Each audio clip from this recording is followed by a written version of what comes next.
topics we cover are wide-ranging.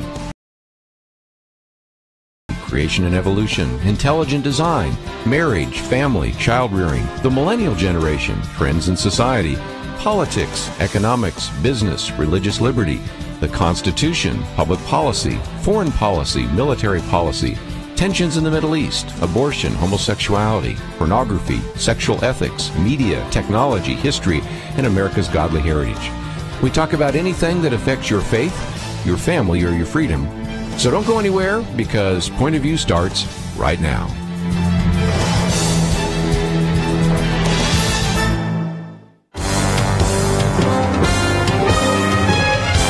Across America, live, this is Point of View.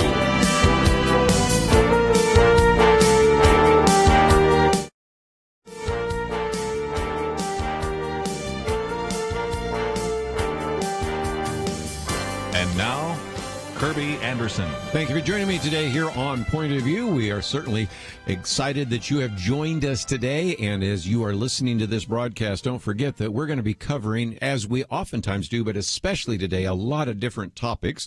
And those topics range from a number of people who are illegally registered to vote. I'm going to talk about that in the state of Texas. But whether you live in the state of Texas or other places, this is certainly an illustration of an issue that we've talked about before. And now we have some solid numbers to really make the case.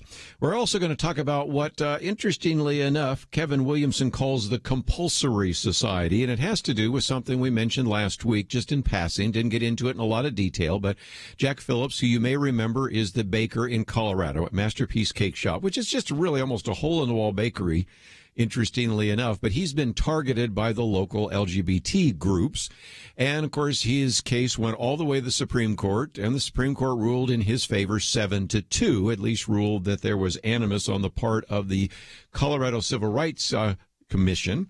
But in this process of actually appealing that, there was a transgender person that wanted a cake for a coming out party.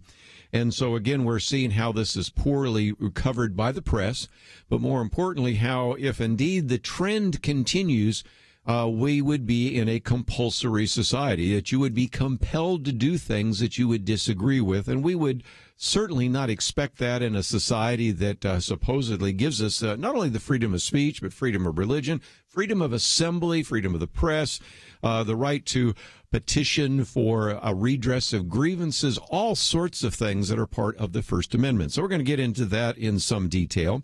Then I do want to at least acknowledge some of the things behind the scenes that are happening as it relates to John Brennan. You might, again, remember our conversation we had this Friday, and even a little bit on Thursday, but last week we talked about the removing of the security clearance for John Brennan. And what was so interesting is that the former director of intelligence, national intelligence, James Clapper, has now been somewhat critical of what John Brennan is doing. And I think there's a reason for that, because John Brennan said, we're going to sue to get my clearance back. First of all, that shows you how important some of these people think the clearance is, and also how financially lucrative it is.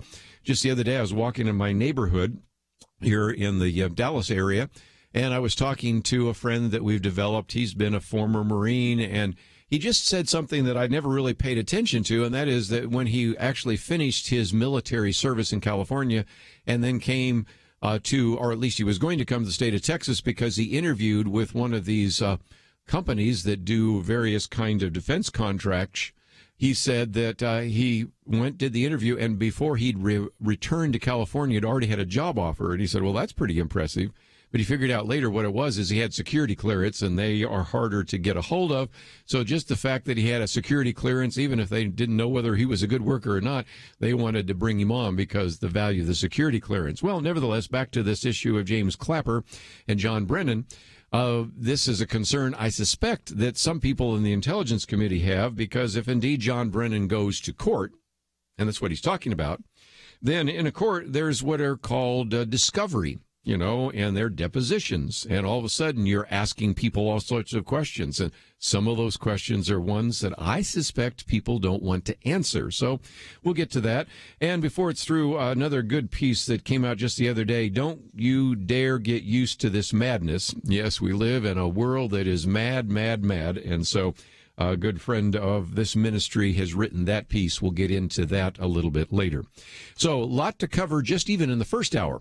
Now, if that doesn't wear you out, then the second hour, we're going to be talking with Michael Flannery, individual that has been a professor of libraries at the University of Alabama, Birmingham, and a man with all sorts of degrees who has been writing over the years on things like intelligent design. Well, he's got this new book out about Alfred Russel Wallace. You might say, who's that?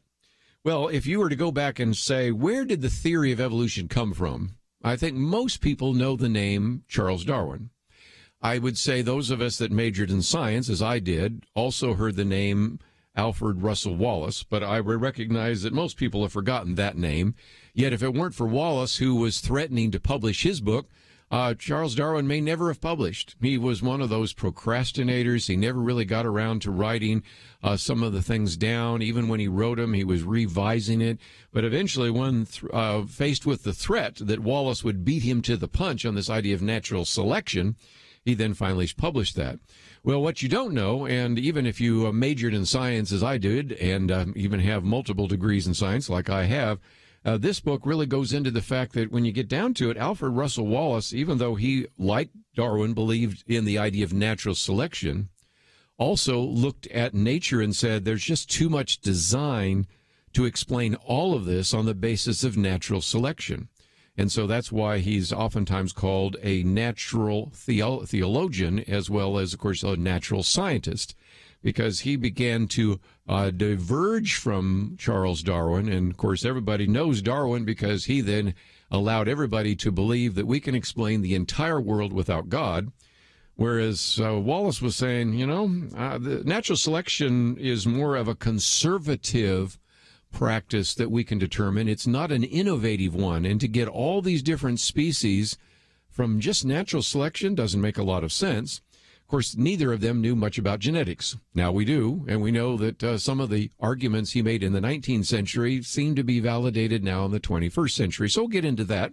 And if that is maybe a little too scientific, then hang in, because then the next hour we're going to have in studio with us Gary Frazier. Now, if you've had any experience with Point of View, you know that we oftentimes bring Gary Frazier in here to talk about prophecy, and we will in a sense.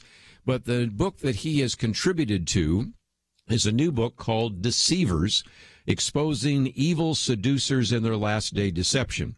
So if you believe that we're in the last days, as I do, and most of us around the table actually do, then you certainly say that one indicator of the last days is the rise in deception. But if you say, no, I don't believe that, I think you should spiritualize all these verses about the second coming of Jesus, nevertheless, you'd still agree with the book because it just documents how, especially not just outside the church, but even inside the church, there are those who have really strayed from biblical orthodoxy, and how that deception has really played itself out, and something we need to pay attention to. So he'll be in studio with us, and I suspect we'll be getting quite a number of phone calls as people want to join with Dr. Gary Frazier on his conversation with us today. But when we come back from the break, let me spend a little bit of time. And again, if you find yourself saying, you cover a lot of this, but I really need to read it for myself, or I appreciate what you had to say, but I want to try to explain it to somebody, and they're going to say, well, you just heard it on the radio. Do you have any documentation? Yes, the first article that we have posted here today is entitled, Hundreds of Thousands Are Illegally Registered to Vote in Texas, and how some are calling for the governor to take some action. So we'll talk about that. The second article is the one on the compulsory society, which I just talked to you about. A good piece that came out by Kevin Williamson at the National Review. And then the third one, Clapper, I should say, versus Brennan. There's a typo there, which we need to fix. But again, James Clapper disagreeing with John Brennan. And that is also one that we have posted on the website. Lots of great material, all available on the website. And we'll be back right after this.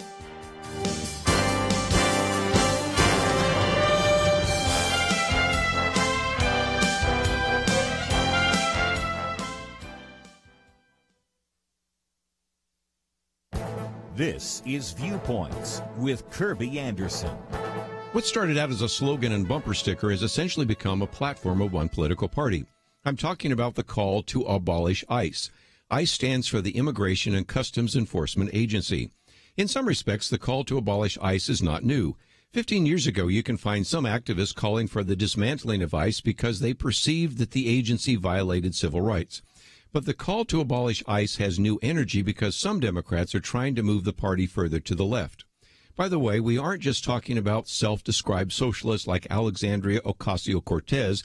Many Democrats who will be running for the presidency in 2 years also call for the abolishing of ICE. That is why it's likely that this idea will make its way into the Democratic platform. Republican candidates around the country have seized on this political slogan in order to paint their Democratic opponents as extreme. It is likely that the abolish ICE slogan may indeed hurt some of the candidates in the midterm elections, especially when some in the Democratic Party compare immigration officials to the Nazi secret police. But Republicans might also want to be prepared to answer some important questions. If you think the idea of abolishing ICE is such a bad idea, why have so many Republican candidates called for the abolition of the IRS as well as the abolition of the Departments of Energy, Education, and Commerce? I think there are good answers to such questions, but they better be prepared if they want to ridicule the idea of abolishing ICE. Democrats in the House and Senate are preparing how they would go about abolishing ICE once they flip the House and Senate to Democratic control.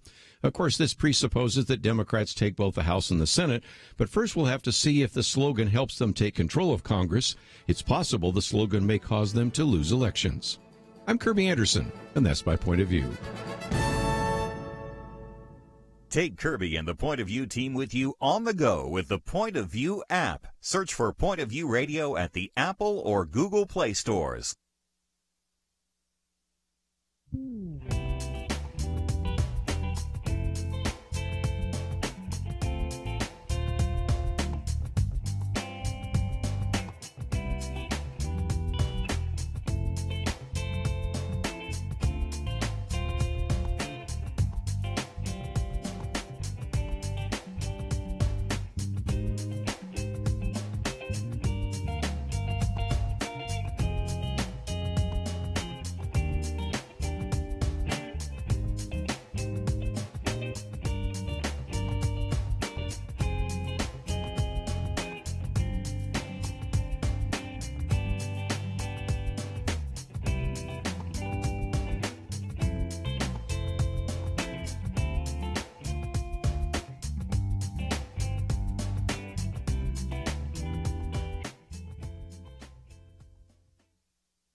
You're listening to Point of View, your listener-supported source for truth. Back once again, if you'd like to join our conversation, 1-800-351-1212. Of course, you can leave some comments as well as we broadcast not only on pointofview.net, but on Facebook Live.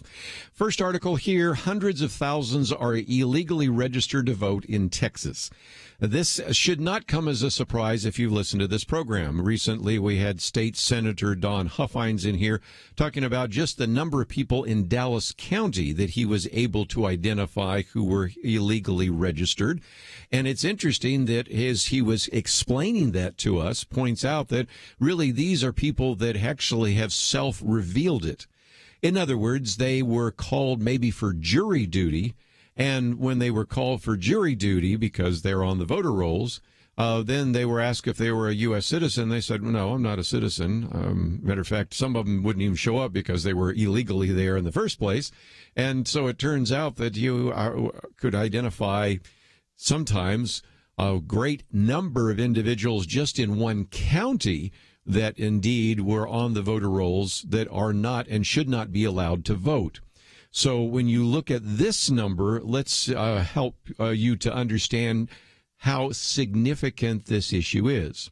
Rod Kessig puts it this way: conservative leaders are calling on the Texas governor to prevent non-citizens and other ineligible persons from voting illegally. According to a statement issued at today's press conference, more than 280,000 non-citizens in Texas are registered to vote, with another 4 million registered voters in question. Okay, this only matters if you've got close elections. Do you think we're going to have a close election? For the U.S. Senate, yes. I mean, if these polls are even close to accurate, and again, The only poll that matters happens in November. But right now, you have a Senator, Ted Cruz, and a Representative, Robert O'Rourke, that are in a neck-and-neck battle for the U.S. Senate. Now, 2 percentage points separate them within the margin of error. It's almost a dead heat, not quite. And so 4 million registered voters in question, or for sure 280,000, more than 250,000 for sure, who should not be on the rolls. You can begin to see why this is an issue. As I've said before, when we have these landslide elections, it doesn't matter. But we aren't having those landslide elections. Yes, is it possible that this will have any impact on the governor's race? No, slim and none. I mean, let's face it right now. Governor Abbott has a very commanding lead over Lupe Valdez, and so it probably won't affect that one. Most of the statewide races, probably not, although I wouldn't hold out that maybe Ken Paxton might have a little bit of a challenge. But if you listened last week, we had Kathy Ward in here pointing out that, again, if you look at individual counties, and she spent some time talking about Collin County because she used to be the chairwoman of the Republican Party in Collin County. She pointed out at least a couple of people that we've had on this program who are running relatively close races.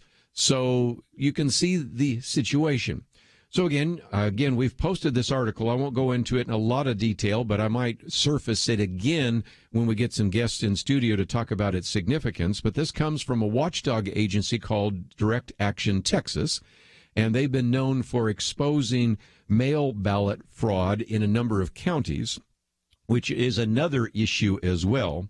And so after identifying what they believe are about 280,000 non-citizens who are registered to vote, but then because you have other voter registrations in question, remember we talked about this recently up in Ohio, that could get up to about 4 million.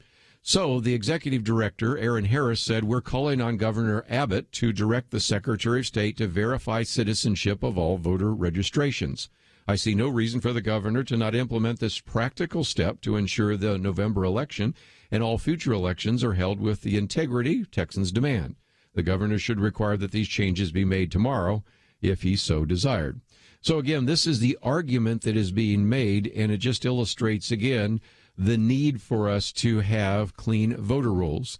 If you haven't already visited our website, pointofview.net, you can, for example, click on the section there that says viewpoints. You can go to see more viewpoints.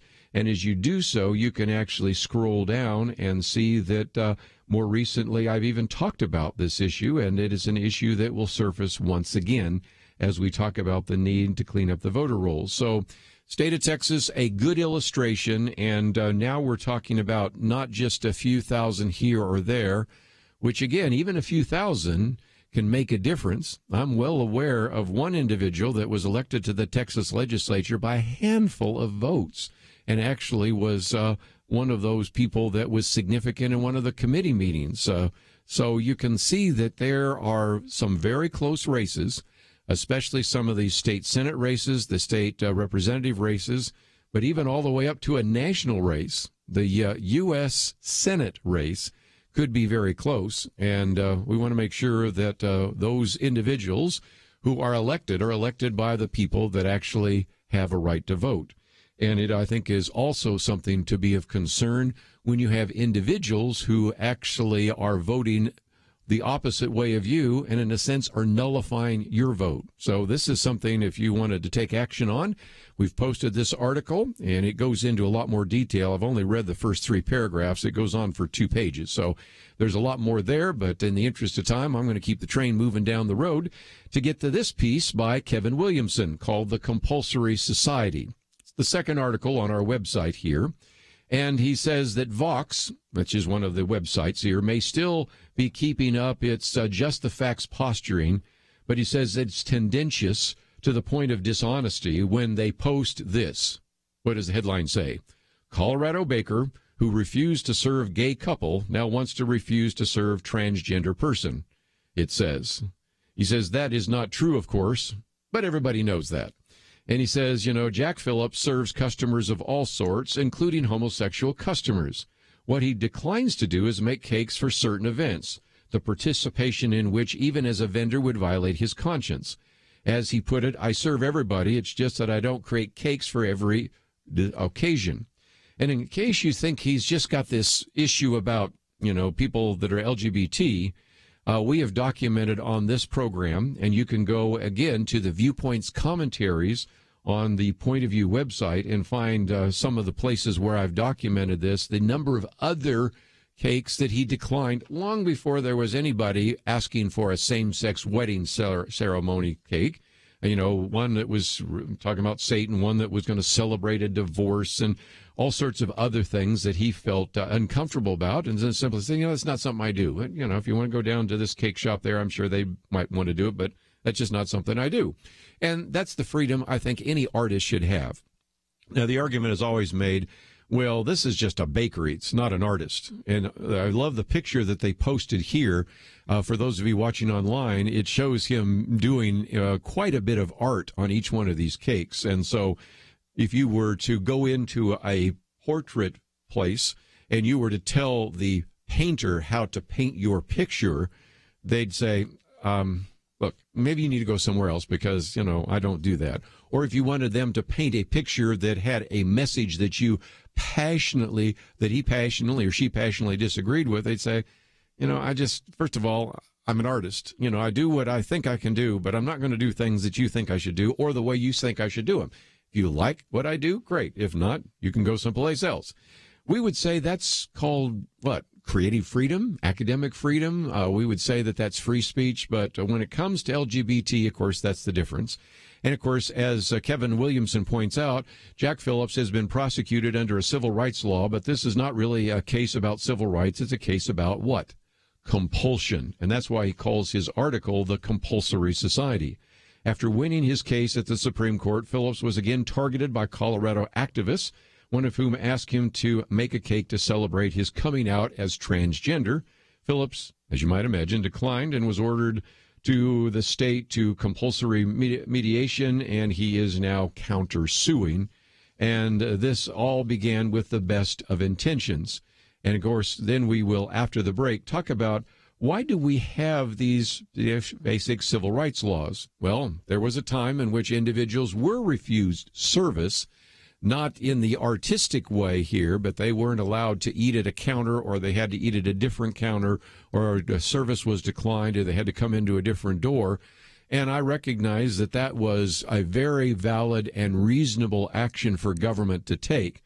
But now, when people are saying, I want you to come in and I want you to do it my way, and if you disagree, I'm going to take you to the Civil Rights Commission.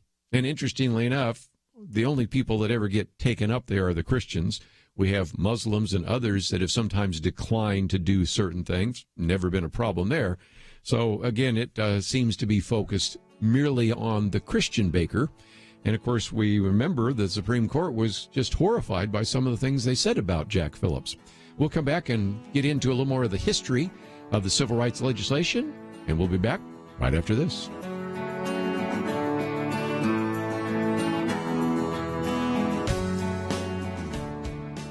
It wasn't long ago, it seemed, every official decision brought religious liberty and our ability to live as faithful Christians into question.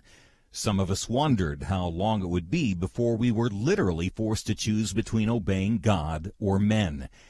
That pressure seems to have subsided just a bit, and now is the time not to take a breath, but to work as hard as we can for the future of our nation. Thanks to you, Point of View is doing just that. And our special thanks to those who have become members of Truth Team 360. In football, 22 guys battle it out on the field while 40 or 60,000 watch in the stands, and perhaps hundreds of thousands more watch on television. We need a special few to get out of the seats and into the game.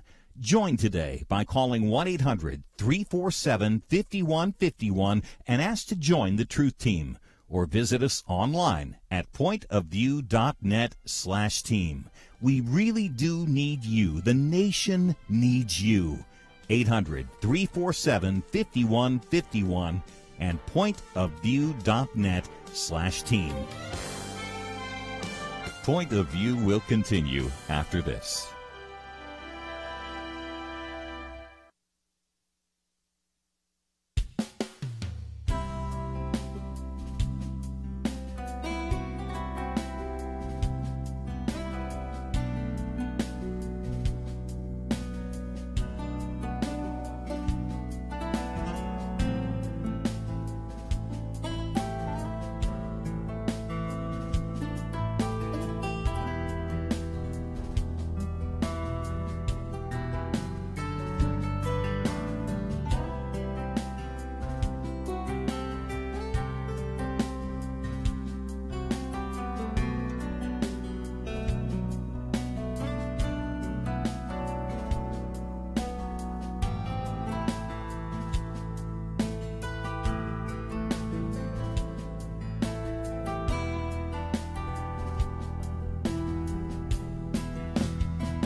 are listening to Point of View.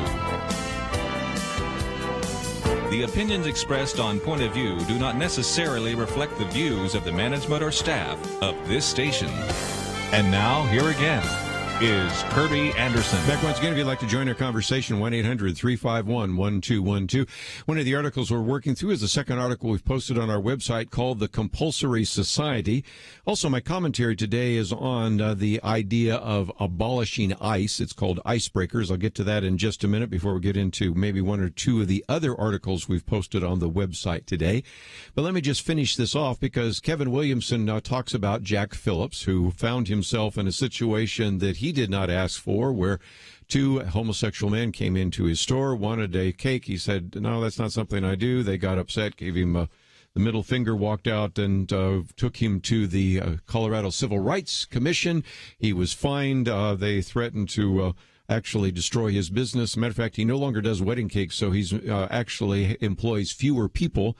But in the process, then you had an individual coming in there, because by that time they were obviously targeting his particular establishment, saying, I'm coming out as a transgender and I want you to bake me a cake. And you would think that the Civil Rights Commission would say, okay, that was decided by the Supreme Court. No, not really. So he's in the midst of it once again.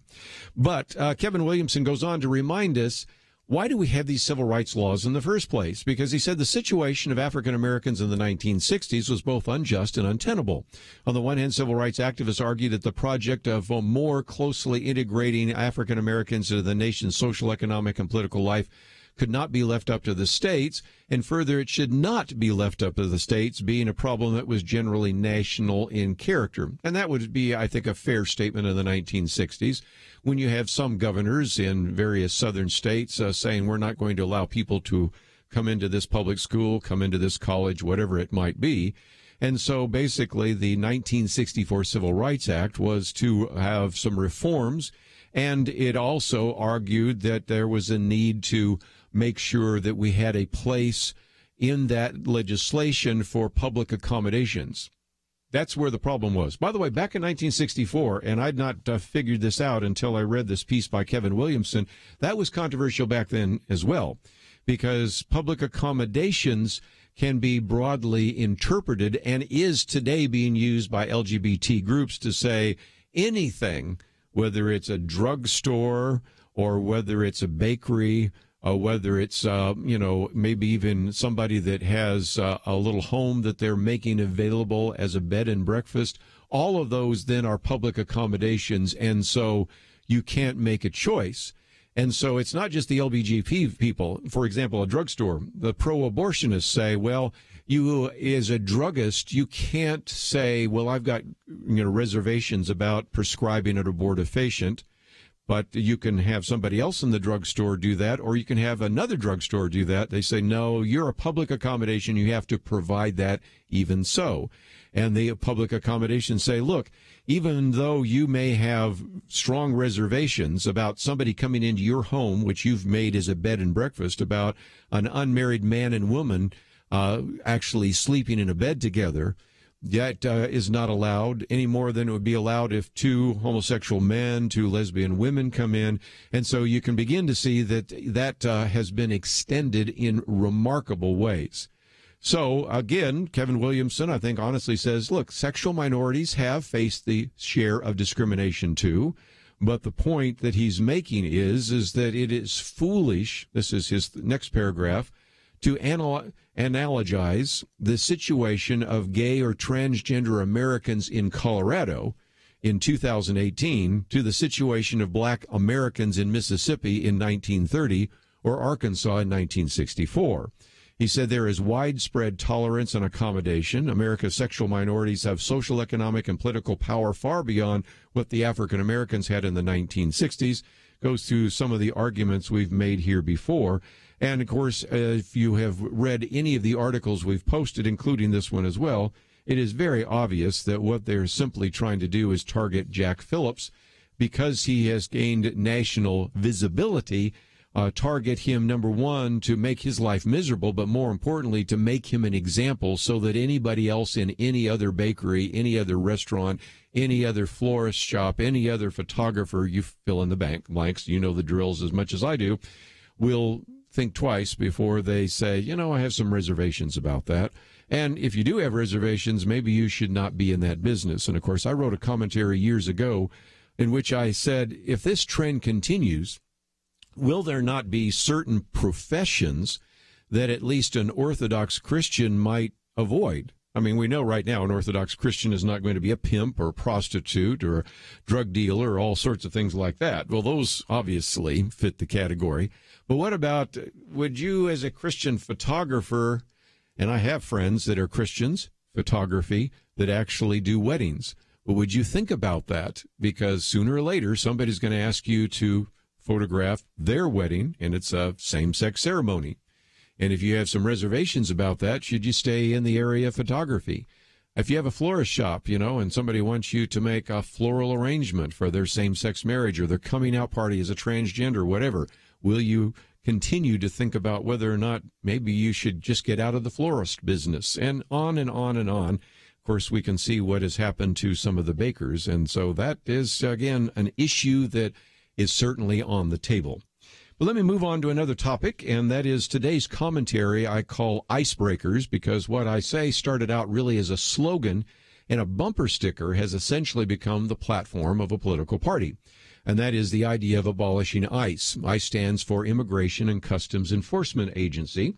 And in some respects, the call to abolish ICE really isn't new.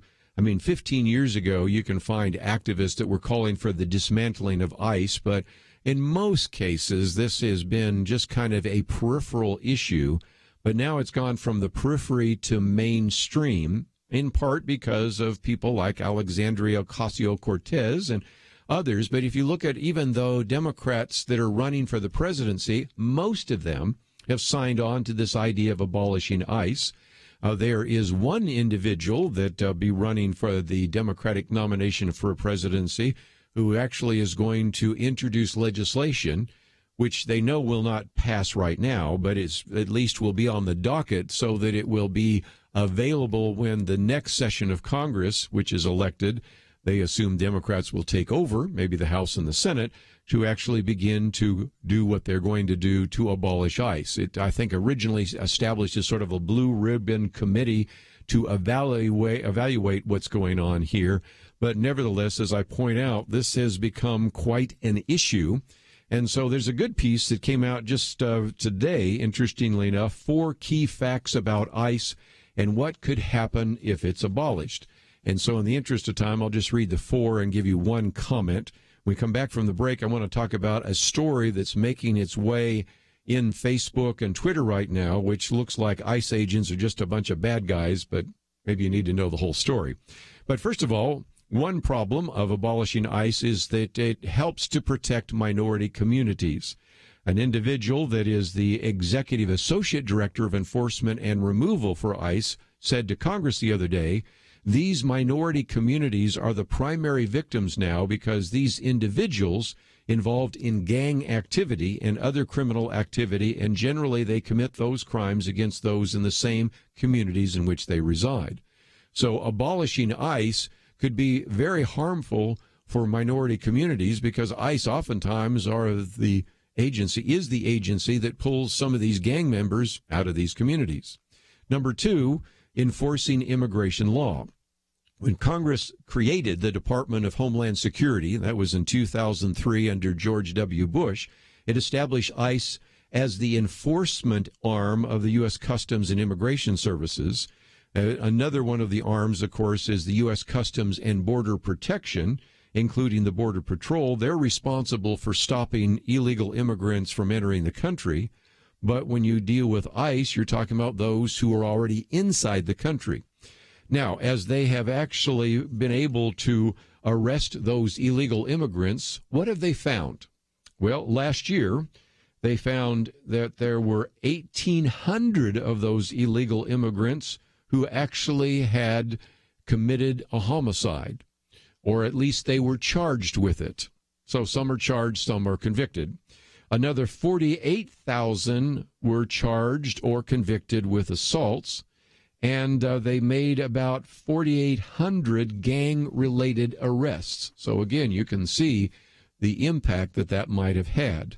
Number 3, again, ICE is targeting smugglers of people, guns, and drugs. ICE made more than 11,000 arrests related to weapons offenses last year, and it is responsible for even the repatriation of cultural treasures. Those are things that have been stolen from other countries. And then number 4, sort of obvious, but one that everybody forgets, preventing terrorism, because the agency's counter-terrorism and criminal exploitation unit actually is involved in tracking various groups that might actually be planning a terrorist attack. So it's a nice slogan, abolish ICE. The harsh reality is we would be in a much worse situation without ICE agents. When we come back, we want to talk about one of the stories, and I want to tell you the rest of the story about it right after this.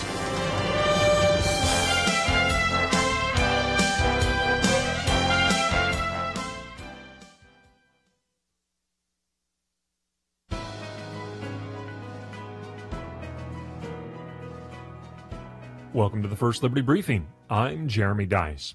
At the heart of religious liberty is the right to follow the faith of our choice. That means that no one, not even the United States Air Force, may force someone to follow any particular faith. But when Jeff Montanari converted to Orthodox Judaism, the Air Force treated him poorly. They rejected his application to be a Jewish chaplain, something the Air Force has a great need for at the present time. His superior officers were hostile towards him, excluding him from activities in order to drive him from the Air Force. He even received a litany of questions that questioned the sincerity of his conversion to Judaism.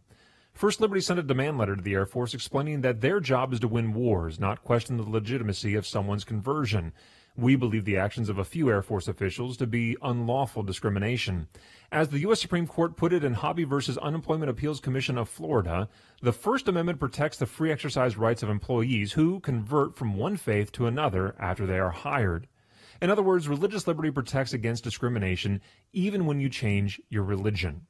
Chaplain Montanari just wants to continue serving his country in accordance with his religious beliefs. We are confident that the Air Force can easily solve this problem and stand ready to assist in that process.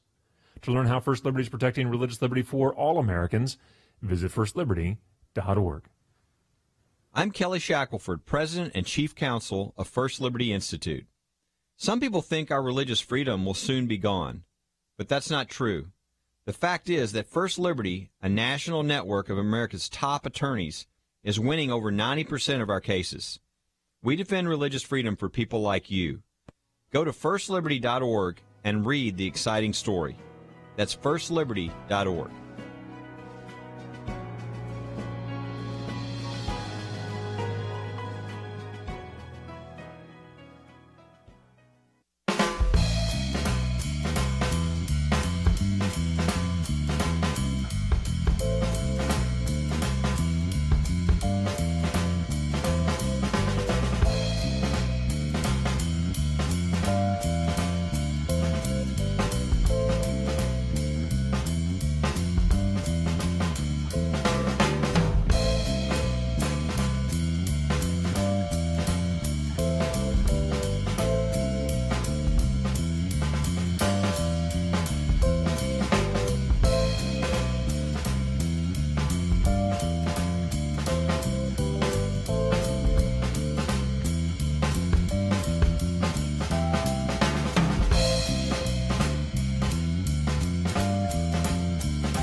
Now, back to Point of View, your listener-supported source for truth.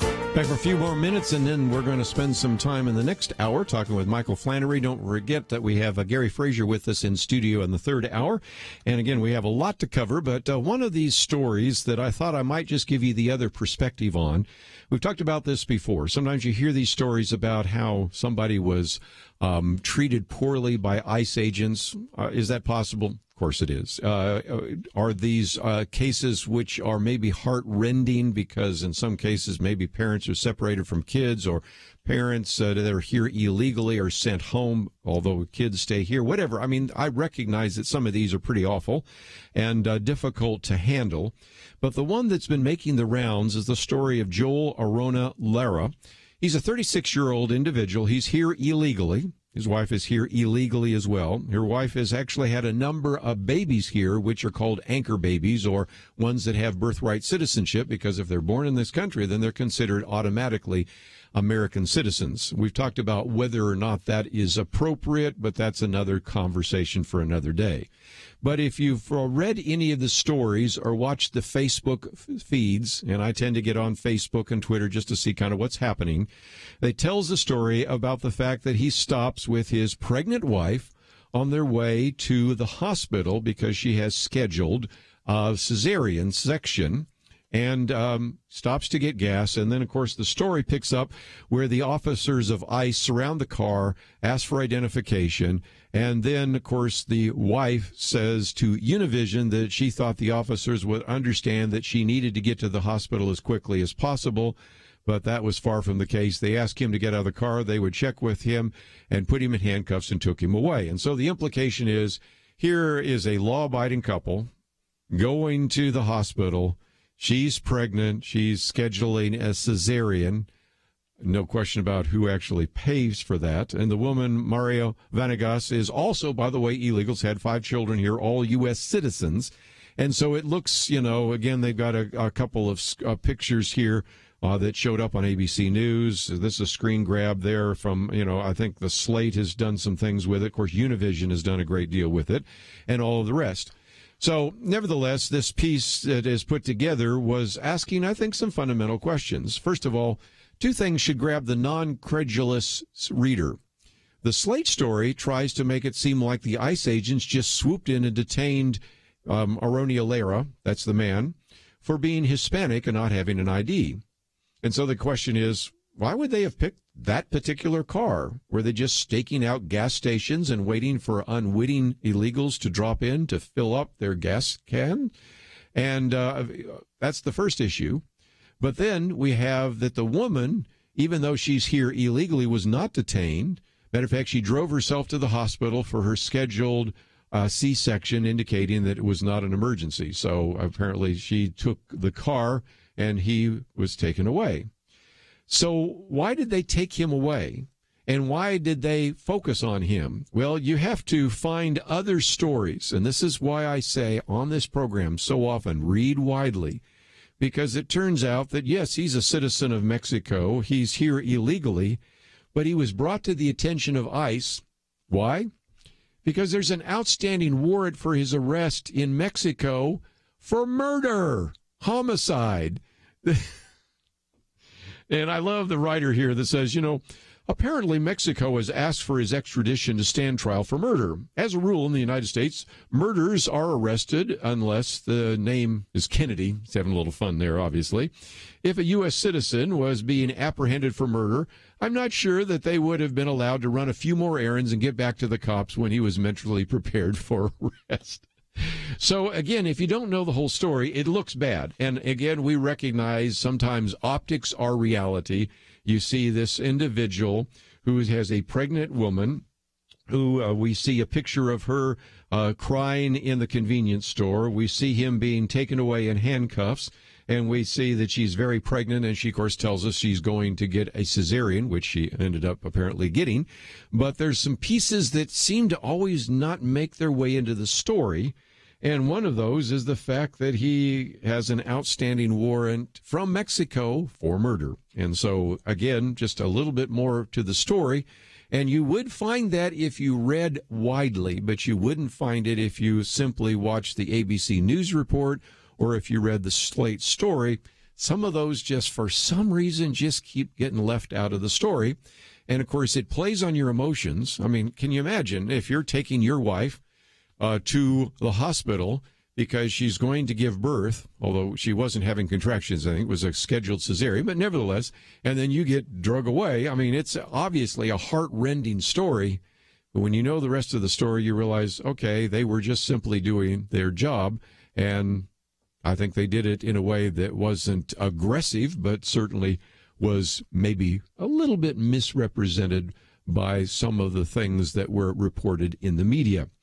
Well, just before we take a break, the third article we've posted here today has to do with the kind of the latest story about John Brennan. Last week, you might remember that former CIA Director John Brennan has been very critical of the president, has said that he was treasonous, he should be tried for treason, he's a traitor.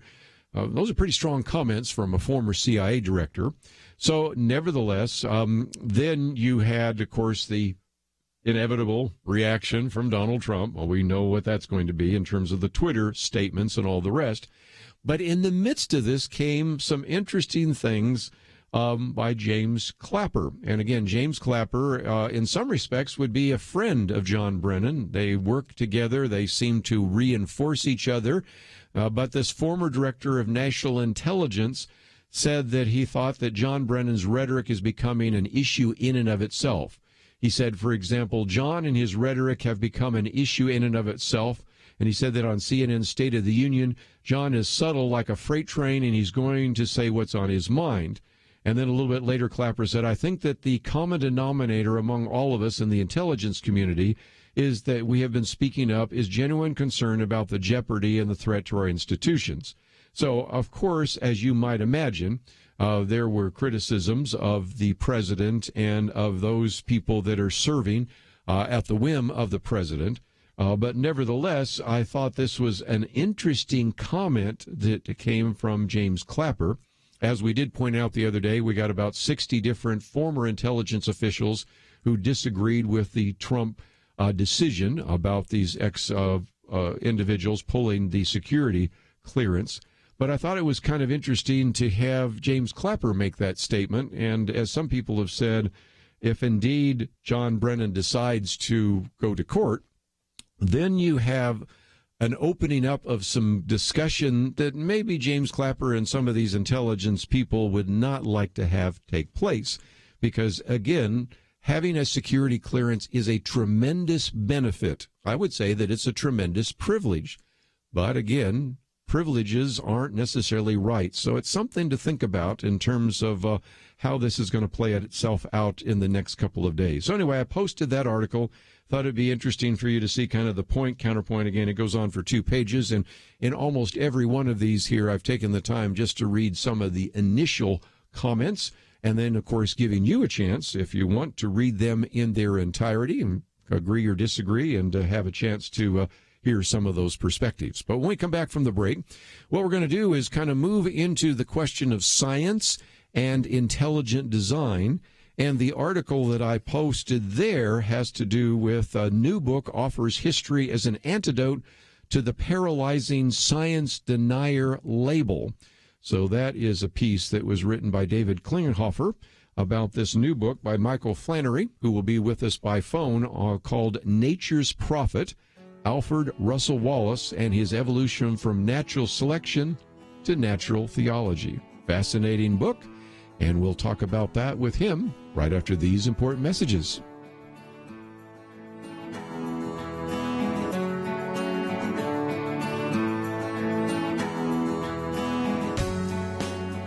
There is no more dangerous time than when things are going well.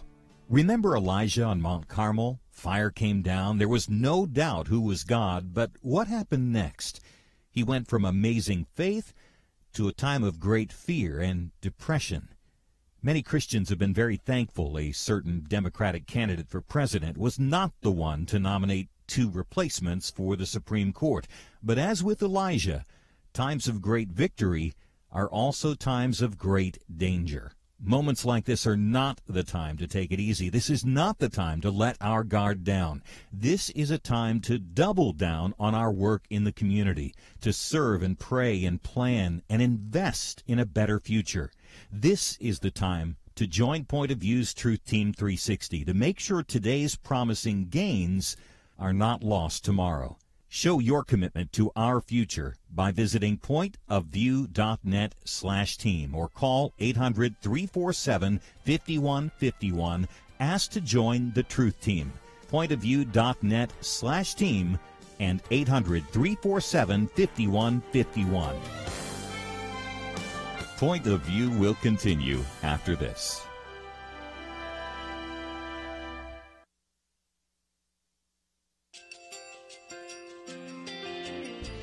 I just want to thank you so much for all the wonderful programming you have.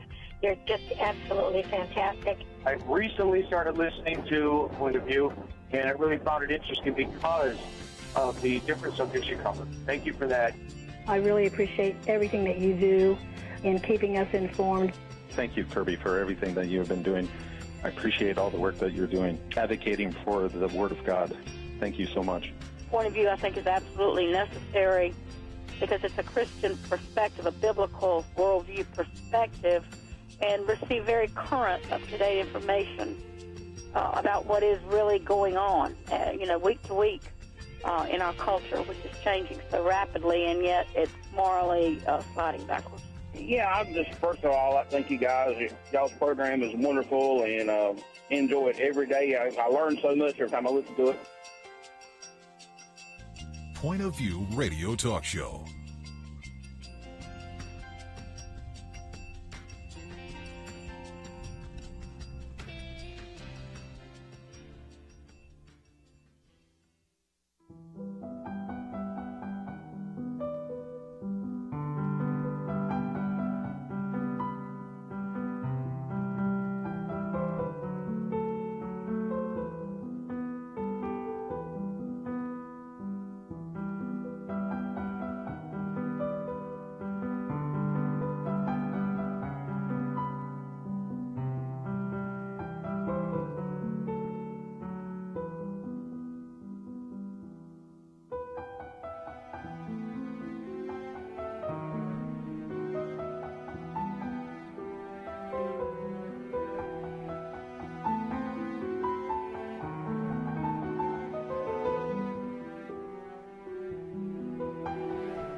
Hi, this is Kerby Anderson. You know, each day we take on the tough issues and provide a biblical perspective to them. The topics we cover are wide-ranging: apologetics, theology, prophecy, creation and evolution, intelligent design, marriage, family, child-rearing, the millennial generation, trends in society, politics, economics, business, religious liberty, the Constitution, public policy, foreign policy, military policy, tensions in the Middle East, abortion, homosexuality, pornography, sexual ethics, media, technology, history, and America's godly heritage.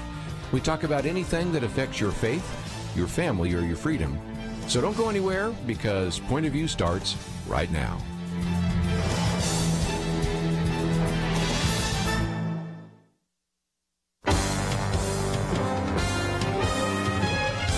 Across America, live. This is Point of View.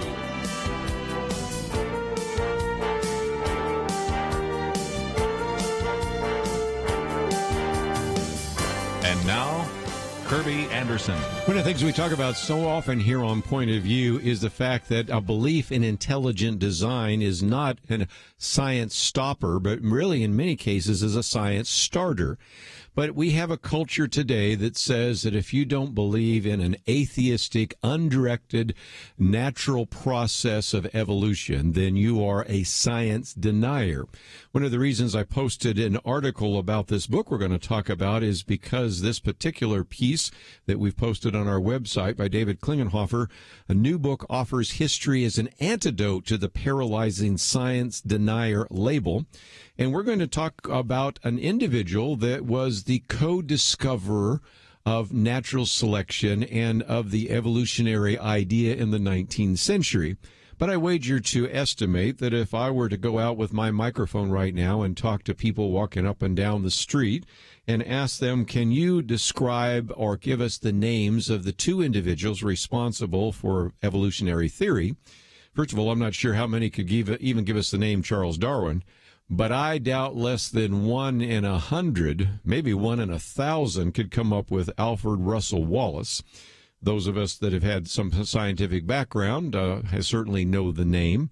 But even so, I doubt even that individual probably could tell us very much about what we're going to discover this hour, which is something that has sort of been left out of the history books. That's why I'm excited about this new book called Nature's Prophet, Alfred Russel Wallace and his evolution from natural selection to natural theology.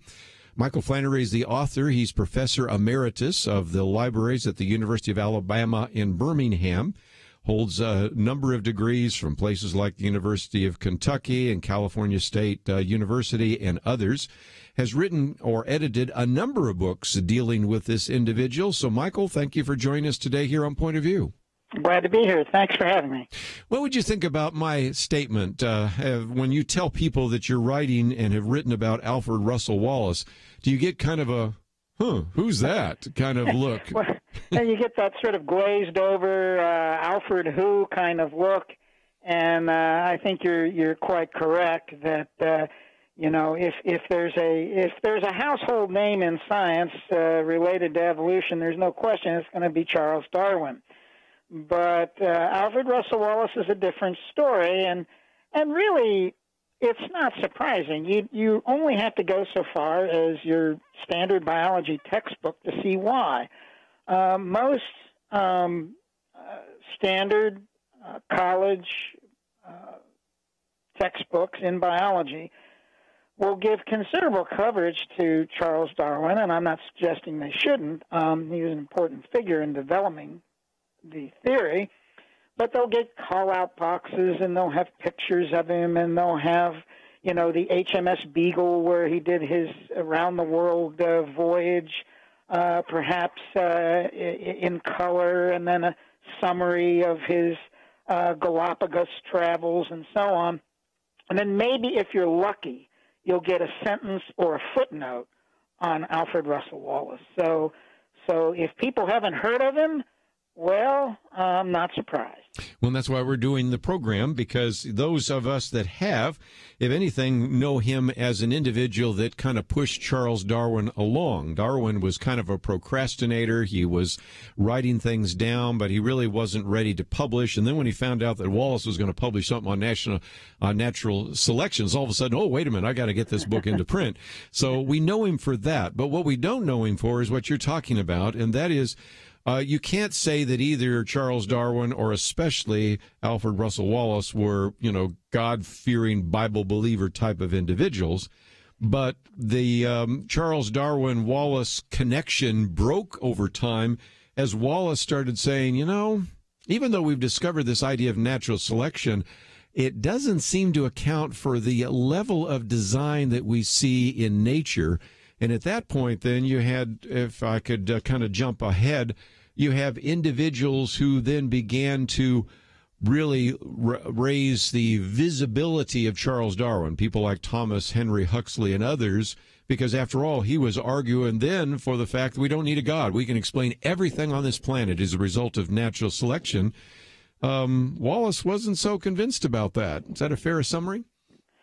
Yeah, it's a fair summary. As a matter of fact, to sort of fill in some details, Wallace had, of course, as you suggested, had sort of prompted Darwin in something of a panic to get his evolutionary theory out there when he sent Darwin a letter all the way from the island of Ternate. It's a little volcanic island out in the Malay Archipelago out in the South Pacific. And he realized when he got this letter, which was basically a sketch of natural selection, that he didn't have much time, and so then he sort of rushed his Origin of Species to press. At any rate, as things develop, what gets interesting is Wallace eventually comes to look at certain features of nature, and the first feature of nature that really caught his eye in regard to his evolution, as it were, toward natural theology were the special attributes of human beings. And he said, well, natural selection is really a filter. It's filtering out the fit from the unfit. And in fact, ultimately, what he really came to view natural selection as an eliminative force. It was a force that would in effect root out the unfit, but it didn't really create anything. Right. It was a conservative or restrictive kind of force. It wasn't a creative or innovative force. And neither Wallace nor Darwin knew that much about genetics. That came later on, but they could... But Wallace could look at that and go, okay, that explains how we get different species of dogs and cats and those kinds of things, and a more genetic fitness of the horses and cattle that we're raising, but it doesn't give us new organisms, and that's kind of the extrapolation that Darwin was engaged in and the one that Wallace was challenging. So let me take a break. I'm going to come back. I want to get into that in a little bit more detail because that's something we've talked about before with other guests, and whether you know a lot about science or not, I mean, in some respects, this is almost more of a philosophical, theological conversation that we're having today, but at the same time, going back to history, and as I mentioned just a minute ago, the fact that you know a lot about Charles Darwin, who was promoted as the individual that now had found a way to explain the world without God, and the fact that most of you say, I really never even heard the name Alfred Russel Wallace, even though he was oftentimes listed as the co-discoverer of natural selection. Well, maybe you didn't hear about him because eventually he went from the idea of natural selection to natural theology. No, he didn't become a born-again Christian or anything like that, but he certainly understood there's a lot of design, and I would think design would imply a designer. So we're going to take a break and talk a little bit more about this from a historical point of view, but also related to some of the ongoing discussion today about creation, evolution, and intelligent design. All that coming up right after this.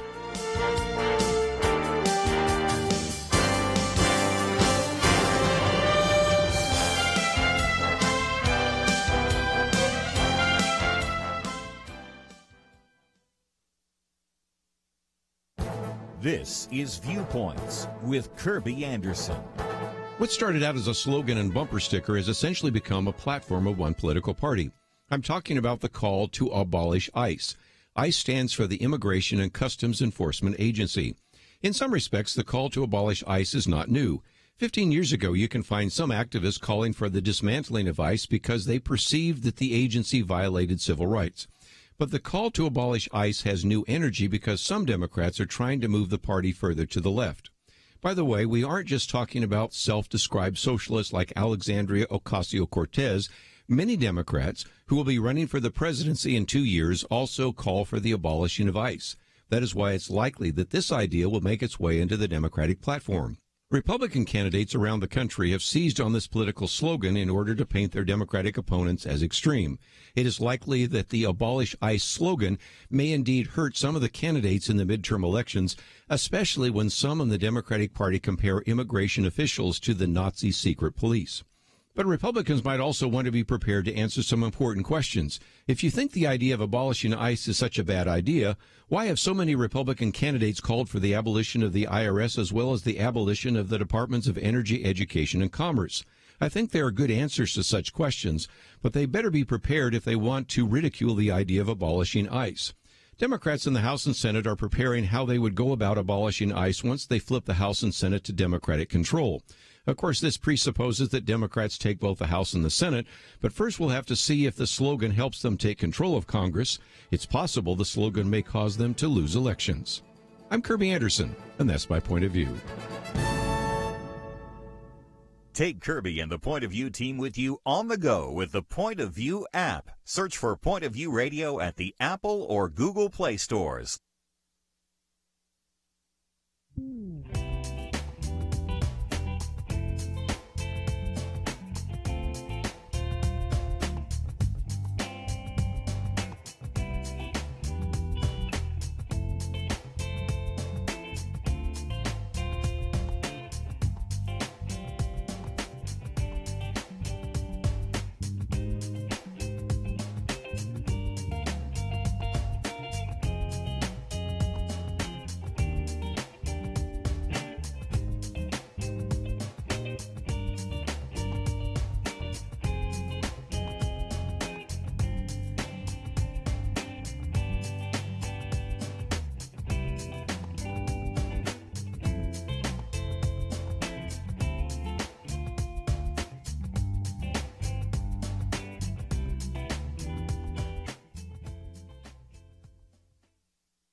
You're listening to Point of View, your listener-supported source for truth. Michael Flannery with us today as we talk about his new book, Nature's Prophet. By the way, if you're interested in the book, and some of you that have a science background or have a young person heading off in the science area, this would certainly be a book that I think they would enjoy reading.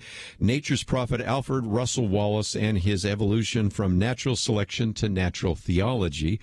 And, one of the people that we quote from time to time, Michael, on this program is Richard Dawkins, who has said that evolution can create a world, evolution can evolve a world, probably even a better way to say it, that looks designed, but he would say that it's not. And it seems to me that that's part of the crux of the difference. Charles Darwin would say, as Richard Dawkins does, the world looks designed, but it's just a result of natural processes.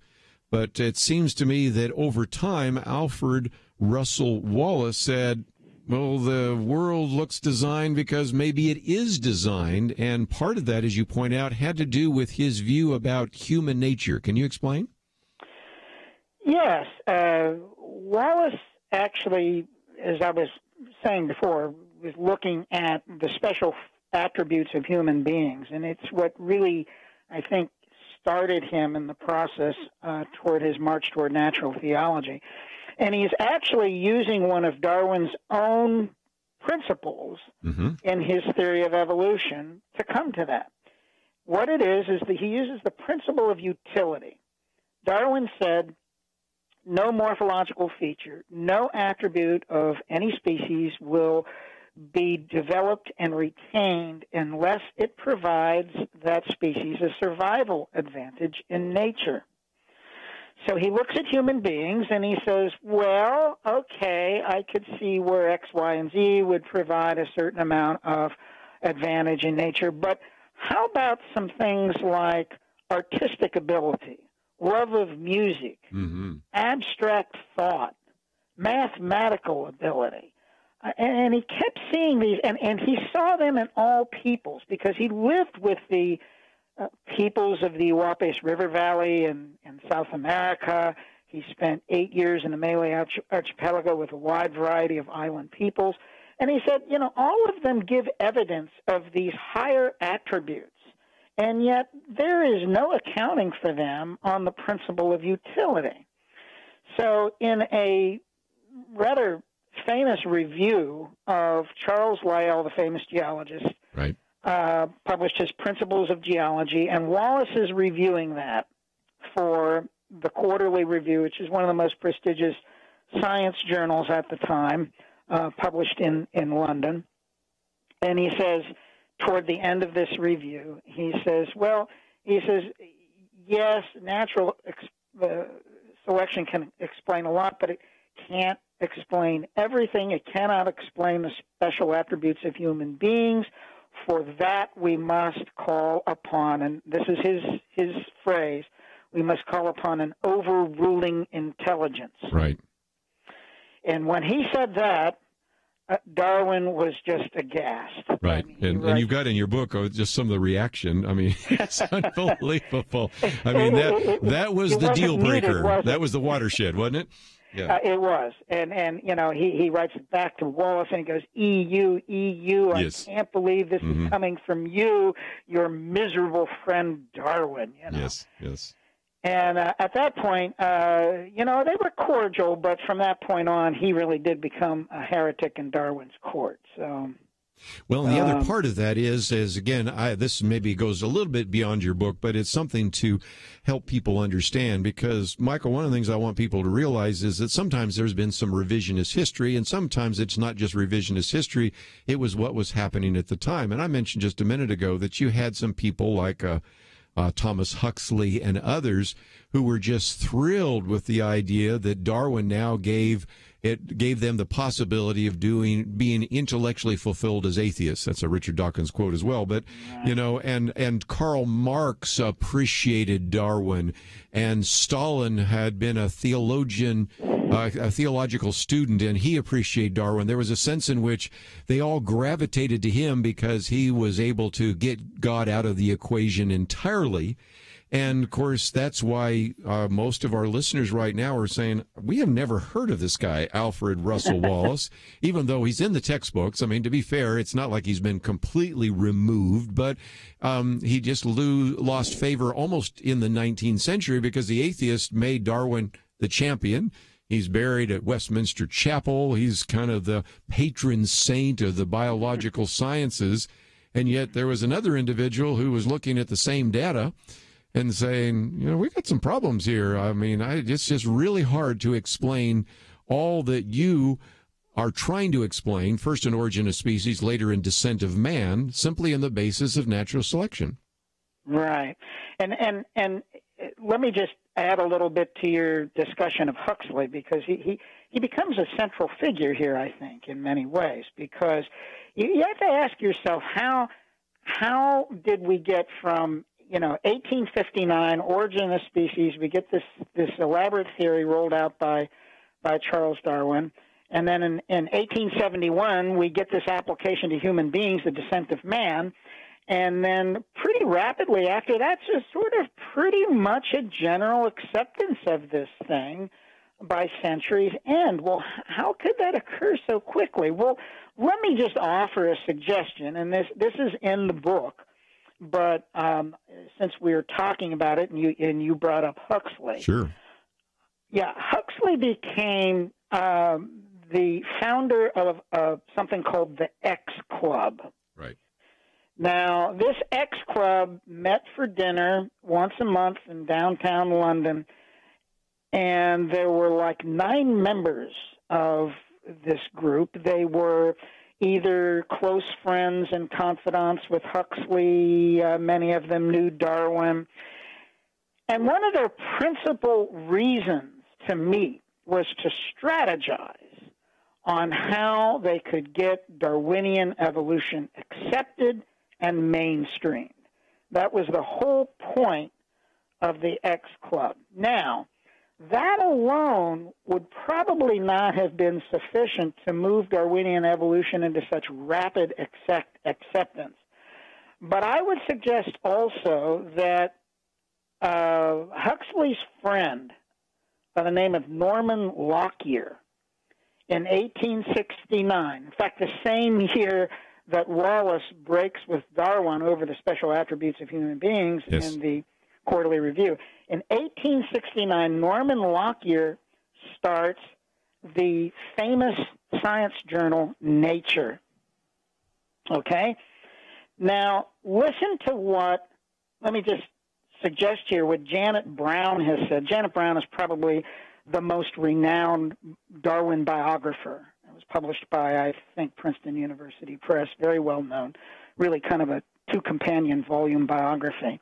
But she says of Nature, she says, far more than any other science journal, Nature was conceived, born, and raised to serve polemical purpose.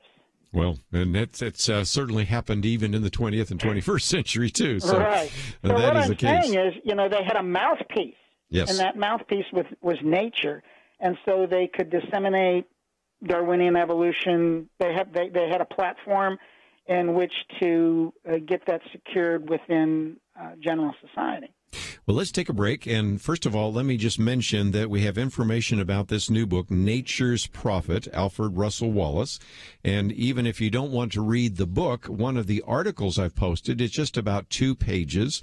It's called New Book Offers History as an Antidote to the Paralyzing Science Denier Label.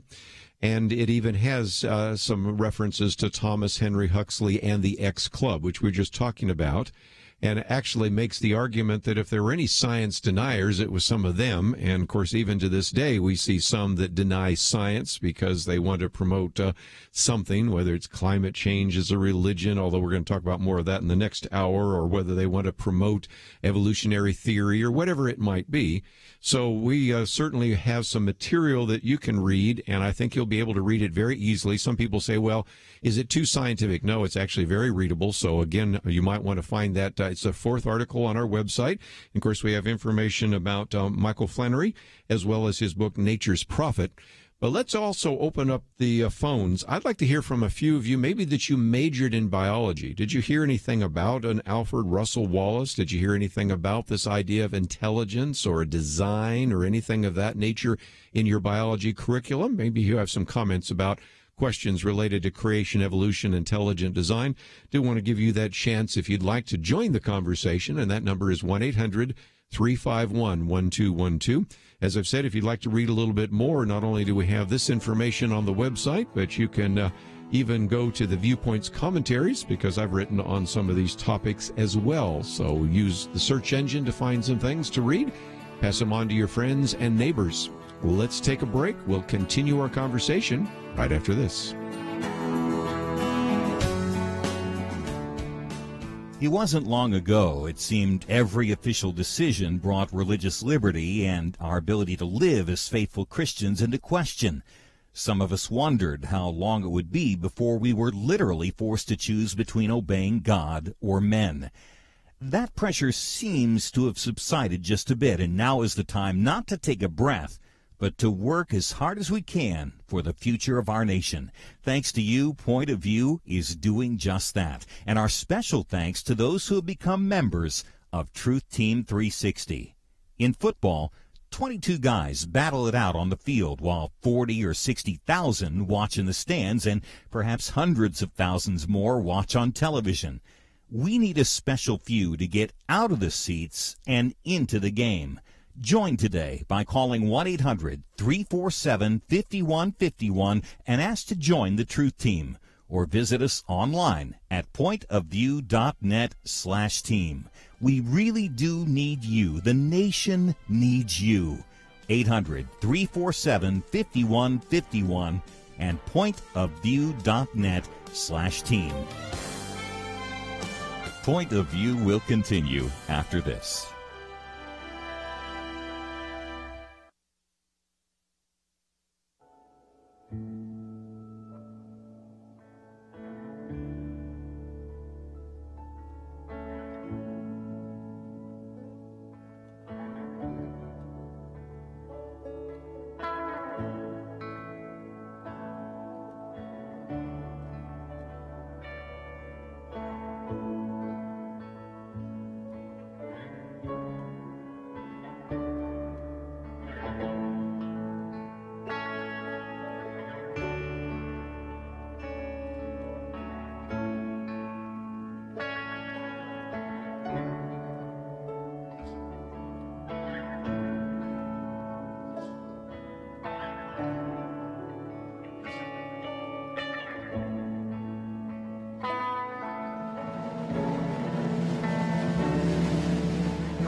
You are listening to Point of View.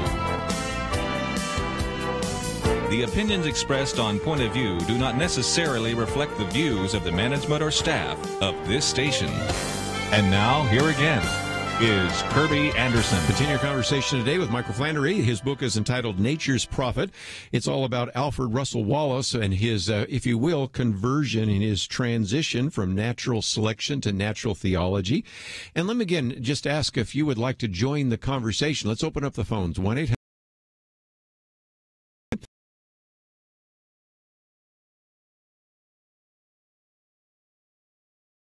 for young people to recognize that there was really a tension in even the 19th century between Charles Darwin, who said, I can explain everything through natural selection. Basically, mass, energy, chance, and time gives me the universe. It explains personality. It explains consciousness. It explains ethics. It explains musical ability.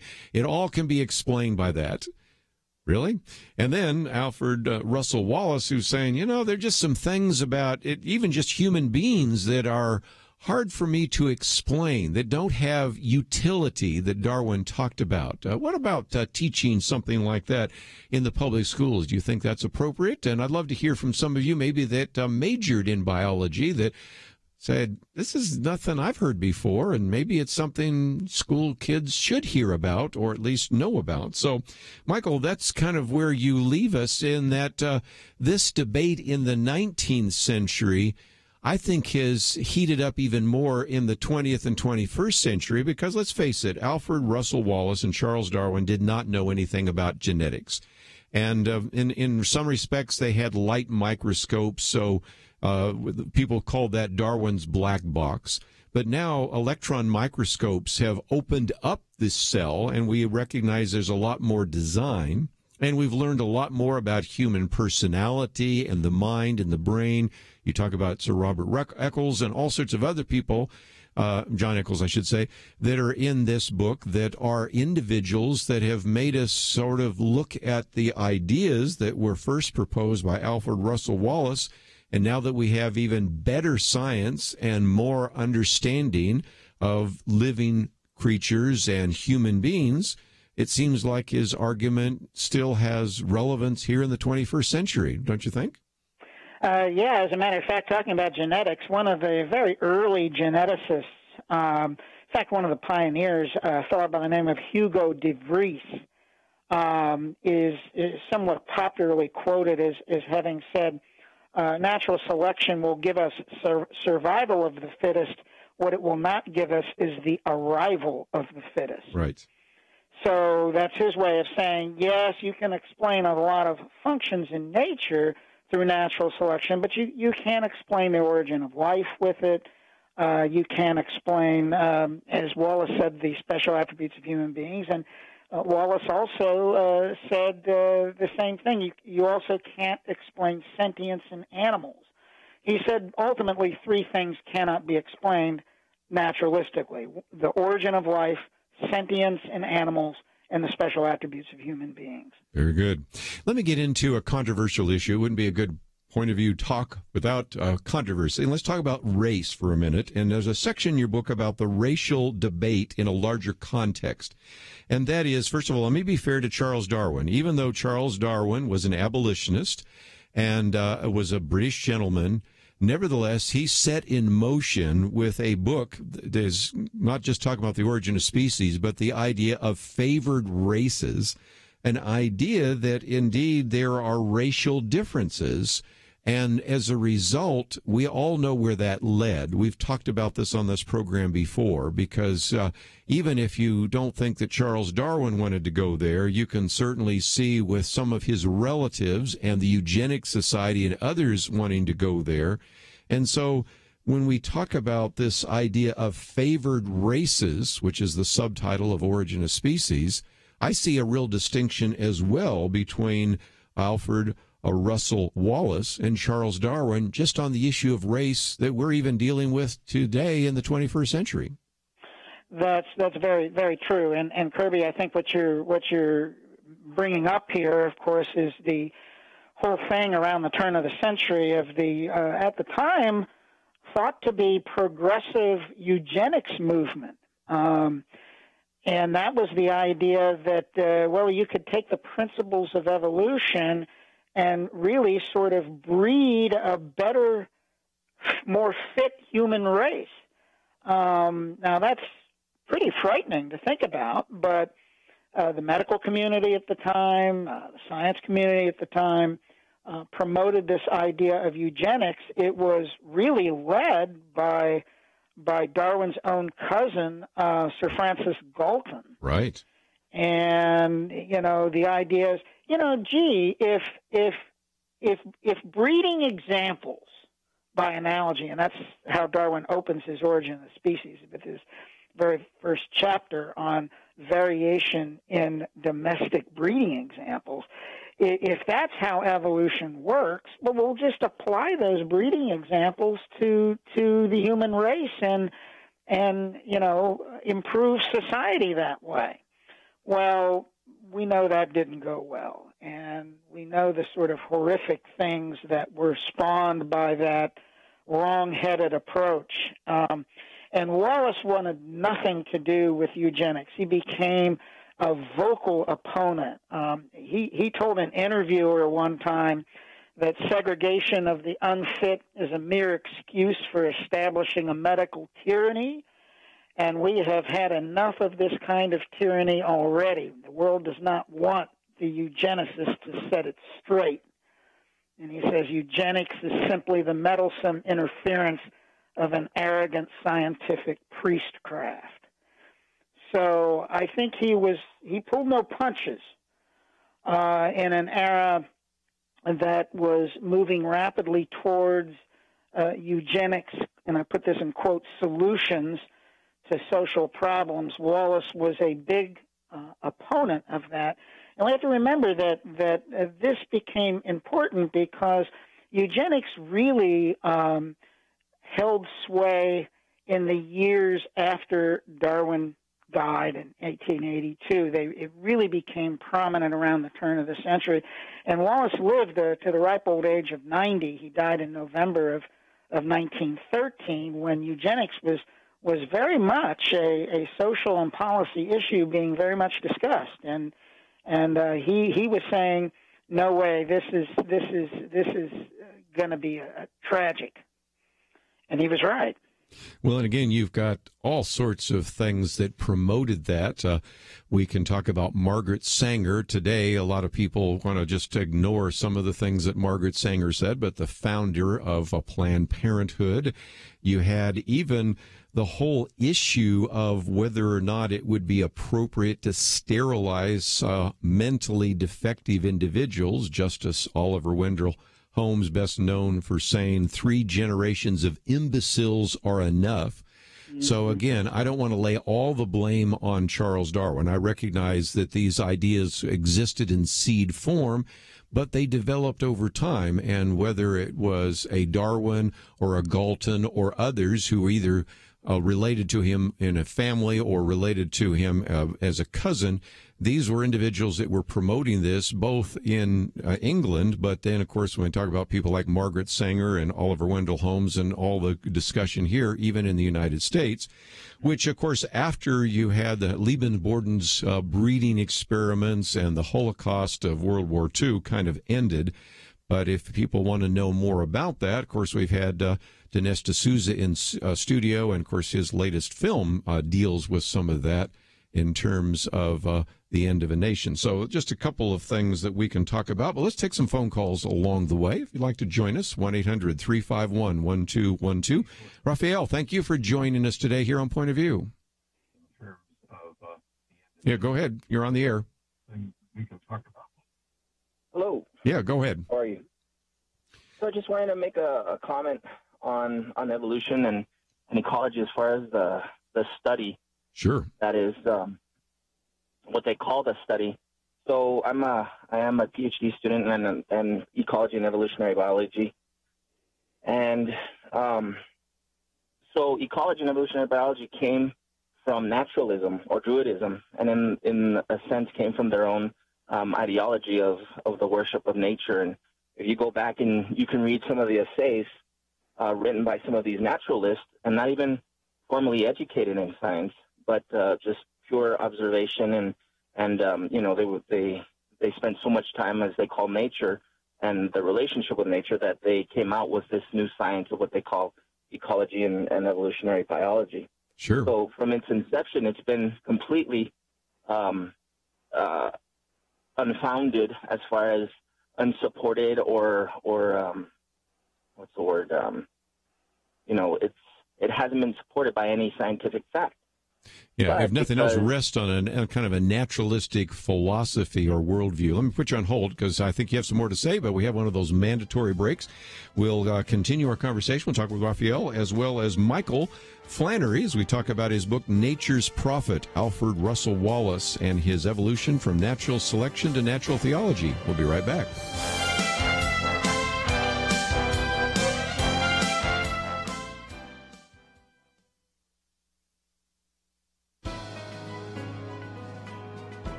Welcome to the First Liberty Briefing. I'm Jeremy Dice. At the heart of religious liberty is the right to follow the faith of our choice. That means that no one, not even the United States Air Force, may force someone to follow any particular faith. But when Jeff Montanari converted to Orthodox Judaism, the Air Force treated him poorly. They rejected his application to be a Jewish chaplain, something the Air Force has a great need for at the present time. His superior officers were hostile towards him, excluding him from activities in order to drive him from the Air Force. He even received a litany of questions that questioned the sincerity of his conversion to Judaism. First Liberty sent a demand letter to the Air Force explaining that their job is to win wars, not question the legitimacy of someone's conversion. We believe the actions of a few Air Force officials to be unlawful discrimination. As the U.S. Supreme Court put it in Hobby v. Unemployment Appeals Commission of Florida, the First Amendment protects the free exercise rights of employees who convert from one faith to another after they are hired. In other words, religious liberty protects against discrimination even when you change your religion. Chaplain Montanari just wants to continue serving his country in accordance with his religious beliefs. We are confident that the Air Force can easily solve this problem and stand ready to assist in that process. To learn how First Liberty is protecting religious liberty for all Americans, visit firstliberty.org. I'm Kelly Shackelford, President and Chief Counsel of First Liberty Institute. Some people think our religious freedom will soon be gone, but that's not true. The fact is that First Liberty, a national network of America's top attorneys, is winning over 90% of our cases. We defend religious freedom for people like you. Go to firstliberty.org and read the exciting story. That's firstliberty.org.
Now, back to Point of View, your listener-supported source for truth. Back for a few more minutes as we talk about the book Nature's Prophet, Alfred Russel Wallace, and his evolution from natural selection to natural theology.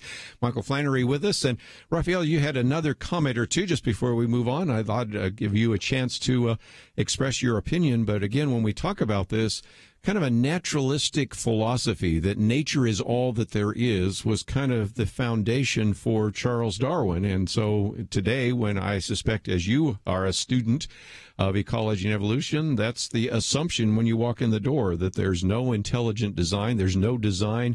Anything that looks like design is just an artifact of natural selection. Is that fair? That is fair. The worst part of that, and to my first comment, is that as you go into a college setting as a freshman in college, and even before that, they start drilling in the sense that evolution is factual. It have already been proven, and that there is no other ideas out there that are supported better than evolution, which is not necessarily the case, or has never been the case. So it came from naturalism, from the observation of nature. And because of, and actually in some history classes, in the upper level of history classes evolutionary theory, they do give credit to Wallace.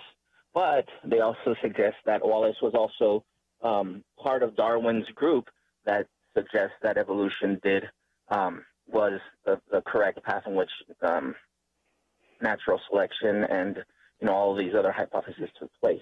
Sure.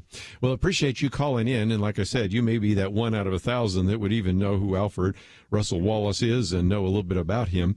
But, Michael, that kind of brings us back to kind of why you wrote the book in the first place. The reality that sometimes when people say, well, I believe in design, well, then you're a denier of science. But as we pointed out in this particular article we've posted here, this is a neglected figure and an individual that I think now maybe is being more verified and ratified and even proven to be true in light of some of the scientific evidence that we have today. Well, it's true that Wallace broke with Darwin in 1869, despite the how appalled Darwin was at that suggestion. Wallace never retreated from it. He continued to flesh out those ideas. And most interestingly, I want to let your audience know that really the capstone to his natural theology, he published in 1910 a book called The World of Life, a manifestation of creative power, directive mind, and ultimate purpose. So that's about, it's well over 300 pages, almost 400 pages, that lays out a teleological, which is a fancy word for purposeful, view of evolution. Now, it's not Darwinian at all. It is a purpose-driven, guided form of common descent, not unlike, quite frankly, Michael Behe and some of his writings with The Edge of Evolution and so forth and so on. At any rate, Darwin would want nothing to do with The World of Life had he seen it, I can guarantee you. If I might say very quickly about this issue of a science stopper, this idea that, you cannot call upon any higher purpose or higher goal in nature. You have to be thoroughly naturalistic, and if you call upon anything other than that, it's a science stopper. Well, Wallace is an example of why that is not true.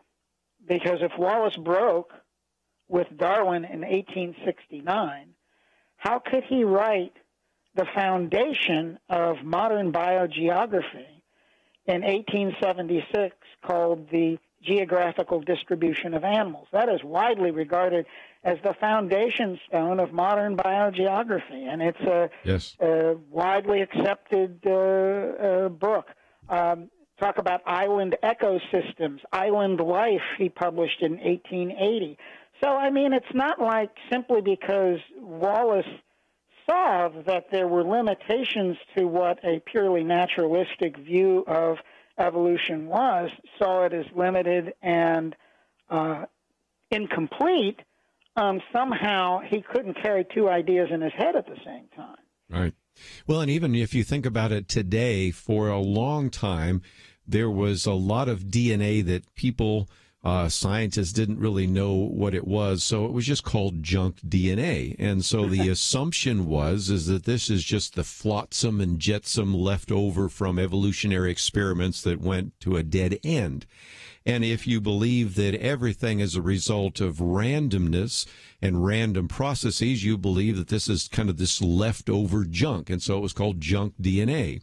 Well, as you well know, you go to some of the people, not just at the Discovery Institute, but other places that said, what if this is maybe something that has some real significance? And we begin to find out that maybe this so-called junk DNA wasn't junk in the first place. And so it's not only is it that we have a situation in which this belief in intelligent design is not only not a science stopper, but it's a science starter. It suggests places to do investigation that a naturalistic evolutionary point of view and worldview would say, oh, that's just a waste of your time. So this is why I think these kinds of books are important. And again, I hope that even as we've covered this today, we're really looking more at philosophy and history than even science, although the topic is science. And this is why I would suggest people, if they wanted to read your book or the article that we've posted here today, just helps them understand that really believing in intelligent design doesn't make you a science denier. And it certainly isn't something that stops scientific investigation. If anything, it, I think, opens up other areas of scientific investigation. Well, I think you would probably agree with that. Indeed. Yeah. Just before we let you go, let's talk about, again, people can get a copy of the book by going to our website, pointofview.net. But, Michael, we also have a link to your website as well.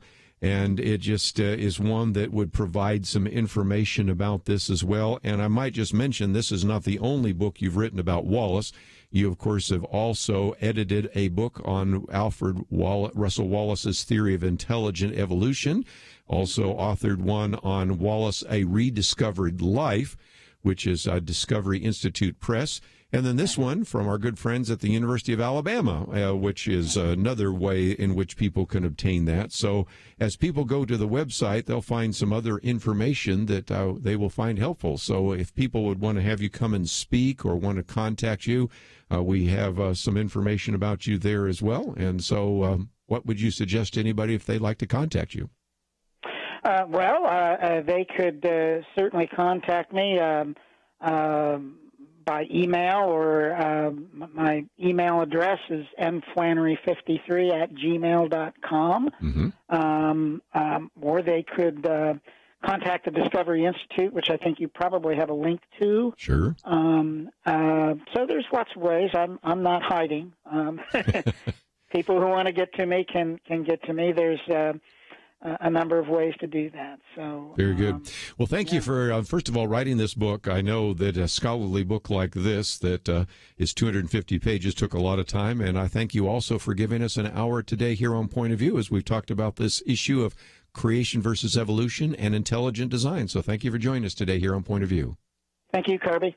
Let's take a break, and when we come back, our good friend Gary Frazier is going to be in studio, and again, we're going to be talking about this book, Deceivers, Exposing Evil Seducers and Their Last Day Deception. I think you're going to find this fascinating, and it is actually a collection of 12 different authors that have really addressed this issue of prophecy, and in particular, deception in the last days. And, of course, we'll open up the phones for your comments as well. You can find information about both. Let's take a break. We'll come back with Gary Frazier right after this. There is no more dangerous time than when things are going well. Remember Elijah on Mount Carmel? Fire came down. There was no doubt who was God, but what happened next? He went from amazing faith to a time of great fear and depression.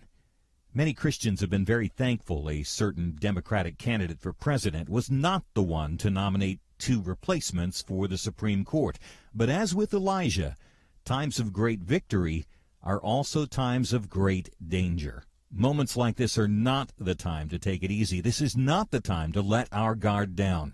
This is a time to double down on our work in the community, to serve and pray and plan and invest in a better future. This is the time to join Point of View's Truth Team 360 to make sure today's promising gains are not lost tomorrow. Show your commitment to our future by visiting pointofview.net/team or call 800-347-5151. Ask to join the Truth Team. Pointofview.net/team and 800-347-5151. Point of View will continue after this.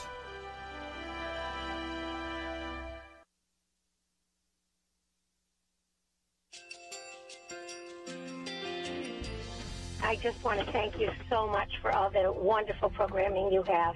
You're just absolutely fantastic. I recently started listening to Point of View, and I really found it interesting because of the different subjects you cover. Thank you for that. I really appreciate everything that you do in keeping us informed. Thank you, Kerby, for everything that you have been doing. I appreciate all the work that you're doing, advocating for the Word of God. Thank you so much. Point of View, I think, is absolutely necessary because it's a Christian perspective, a biblical worldview perspective, and receive very current, up-to-date information about what is really going on, week to week in our culture, which is changing so rapidly, and yet it's morally sliding backwards. Yeah, I'm just, first of all, I thank you guys. Y'all's program is wonderful, and enjoy it every day. I learn so much every time I listen to it. Point of View Radio Talk Show.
Hi, this is Kerby Anderson. You know, each day we take on the tough issues and provide a biblical perspective to them. The topics we cover are wide-ranging: apologetics, theology, prophecy, creation and evolution, intelligent design, marriage, family, child-rearing, the millennial generation, trends in society, politics, economics, business, religious liberty, the Constitution, public policy, foreign policy, military policy, tensions in the Middle East, abortion, homosexuality, pornography, sexual ethics, media, technology, history, and America's godly heritage.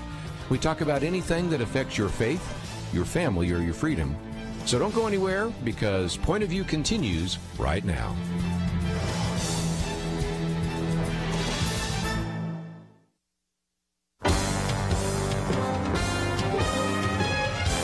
Across America, live. This is Point of View.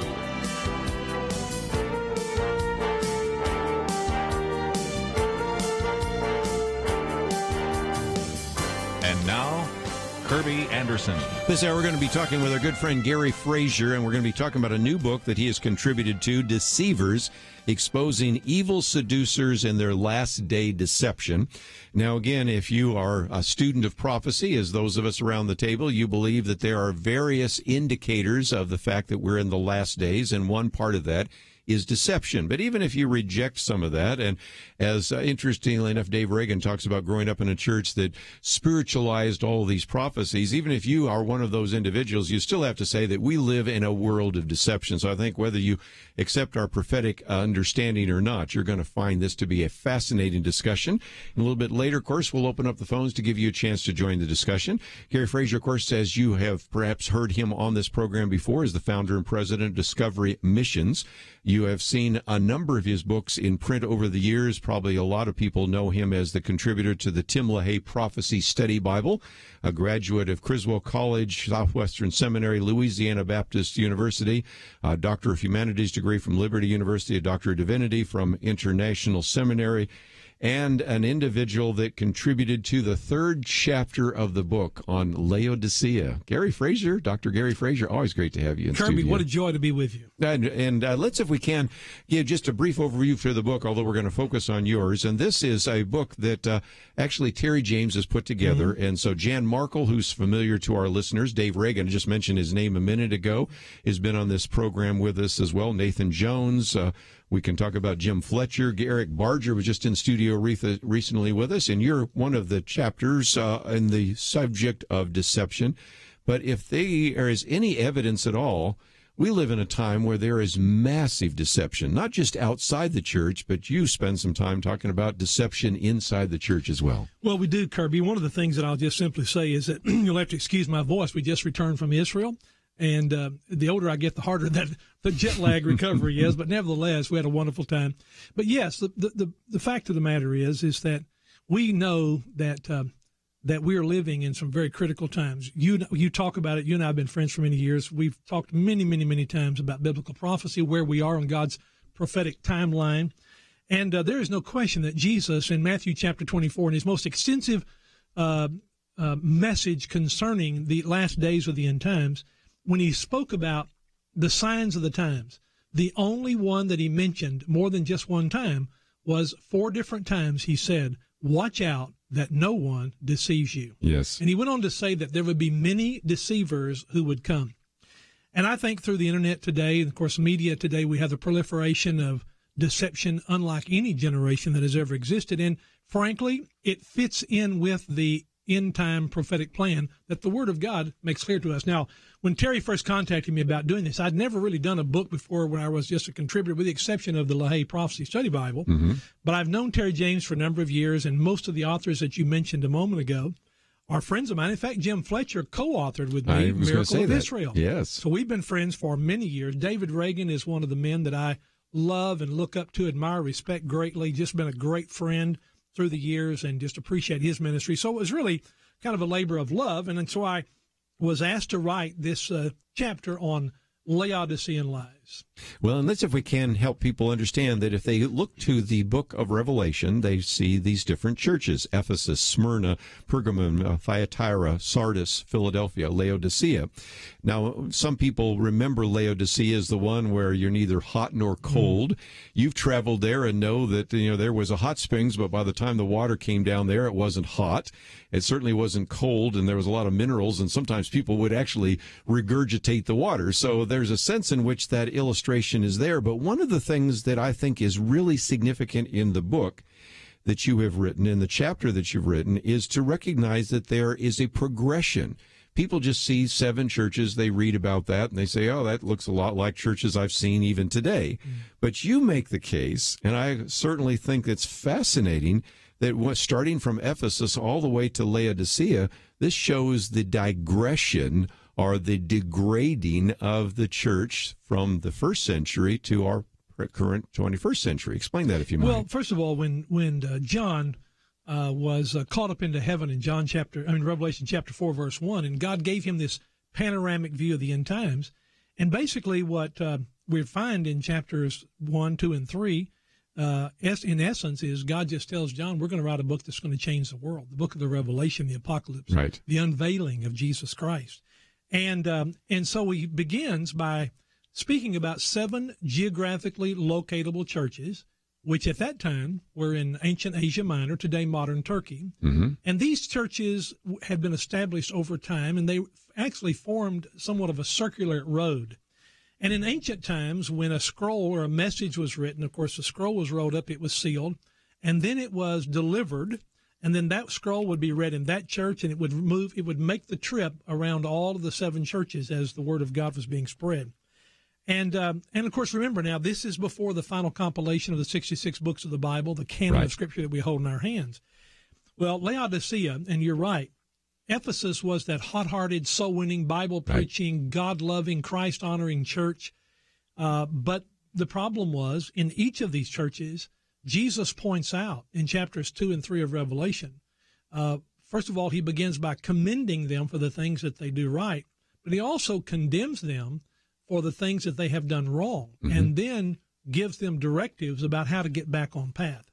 Because the truth of the matter is not only do individuals wander and stray, but churches that's comprised of individuals also do the same thing. And when we talk about churches, I think it's important just to remind our listeners that the word church is the word ecclesia. We are not talking about brick and mortar. We're talking about people that comprise the body of Christ, the church itself. And so each of those 7 churches, as you mentioned a moment ago, get farther and farther and farther away from total, complete obedience to the lordship of Jesus Christ, until finally, this final church kind of encapsulates this digression that you mentioned a moment ago, this, if you please, this falling away, to the point where they finally say, we don't need God, and we can do it on our own, and we can be quite successful because we have money, we have power, we have fame.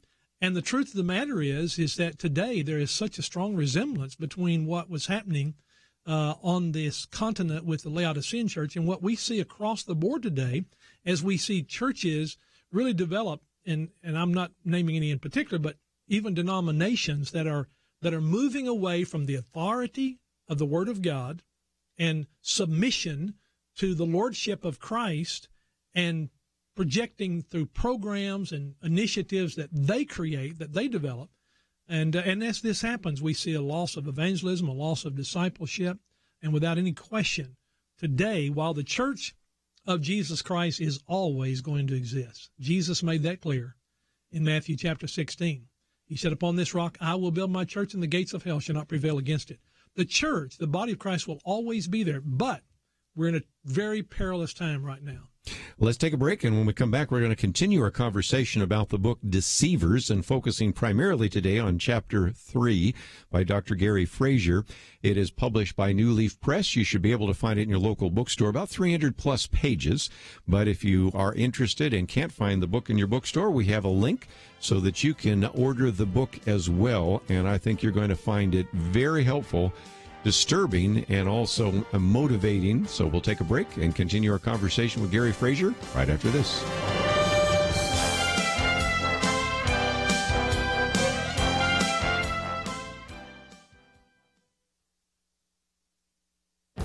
This is Viewpoints with Kerby Anderson. What started out as a slogan and bumper sticker has essentially become a platform of one political party. I'm talking about the call to abolish ICE. ICE stands for the Immigration and Customs Enforcement Agency. In some respects, the call to abolish ICE is not new. 15 years ago, you can find some activists calling for the dismantling of ICE because they perceived that the agency violated civil rights.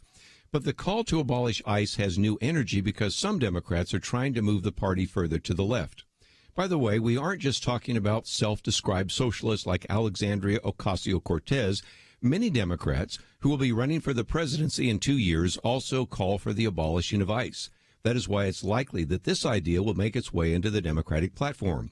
Republican candidates around the country have seized on this political slogan in order to paint their Democratic opponents as extreme. It is likely that the abolish ICE slogan may indeed hurt some of the candidates in the midterm elections, especially when some in the Democratic Party compare immigration officials to the Nazi secret police. But Republicans might also want to be prepared to answer some important questions. If you think the idea of abolishing ICE is such a bad idea, why have so many Republican candidates called for the abolition of the IRS as well as the abolition of the Departments of Energy, Education, and Commerce? I think there are good answers to such questions, but they better be prepared if they want to ridicule the idea of abolishing ICE. Democrats in the House and Senate are preparing how they would go about abolishing ICE once they flip the House and Senate to Democratic control. Of course, this presupposes that Democrats take both the House and the Senate, but first we'll have to see if the slogan helps them take control of Congress. It's possible the slogan may cause them to lose elections. I'm Kerby Anderson, and that's my point of view. Take Kerby and the Point of View team with you on the go with the Point of View app. Search for Point of View Radio at the Apple or Google Play stores.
You're listening to Point of View, your listener-supported source for truth. Talking about the book Deceivers, Exposing Evil Seducers and Their Last Day Deception. Dr. Gary Frazier in studio with us, and we're really focusing just on one of the chapters of the book. So again, there are so many other chapters. We might even get some of the other authors in here in the future. But as we're talking about this idea of deception, you mentioned Matthew 24, certainly a very key passage. But 2 Timothy gets us into some of that as well, doesn't it? It does. And by the way, one of the things that I think we need to pause and remind our listeners is simply this. When God created the world as we know, every day he said, and it was good, until the sixth day, and he created man. And, of course, it says, and it was very good. Mm-hmm. But you fast forward to Genesis chapter 6, and you find that God is grieved in his heart that he had even created man, for man thought only to do evil always. Mm-hmm. And one of the things that I'm reminded of is that passage that you mentioned just a moment ago in Matthew 24. We talked about in the last segment briefly. The most extensive teaching Jesus did on the subject of biblical prophecy in response to questions the disciples were asking him, because throughout time, all people have been curious about what the future holds. Mm-hmm. And there's only one who knows what the future holds, because he's the one who's been to the end of all time. And he makes this comment. Most everybody that is attended church at all remembers that Jesus said in Matthew 24, verse 36, that no man knows the day or the hour of the coming of Christ, and so forth. But the next verse really is a very key verse of Scripture, because Jesus says, as it was in the days of Noah, so shall it also be in the days of the coming of the Son of Man.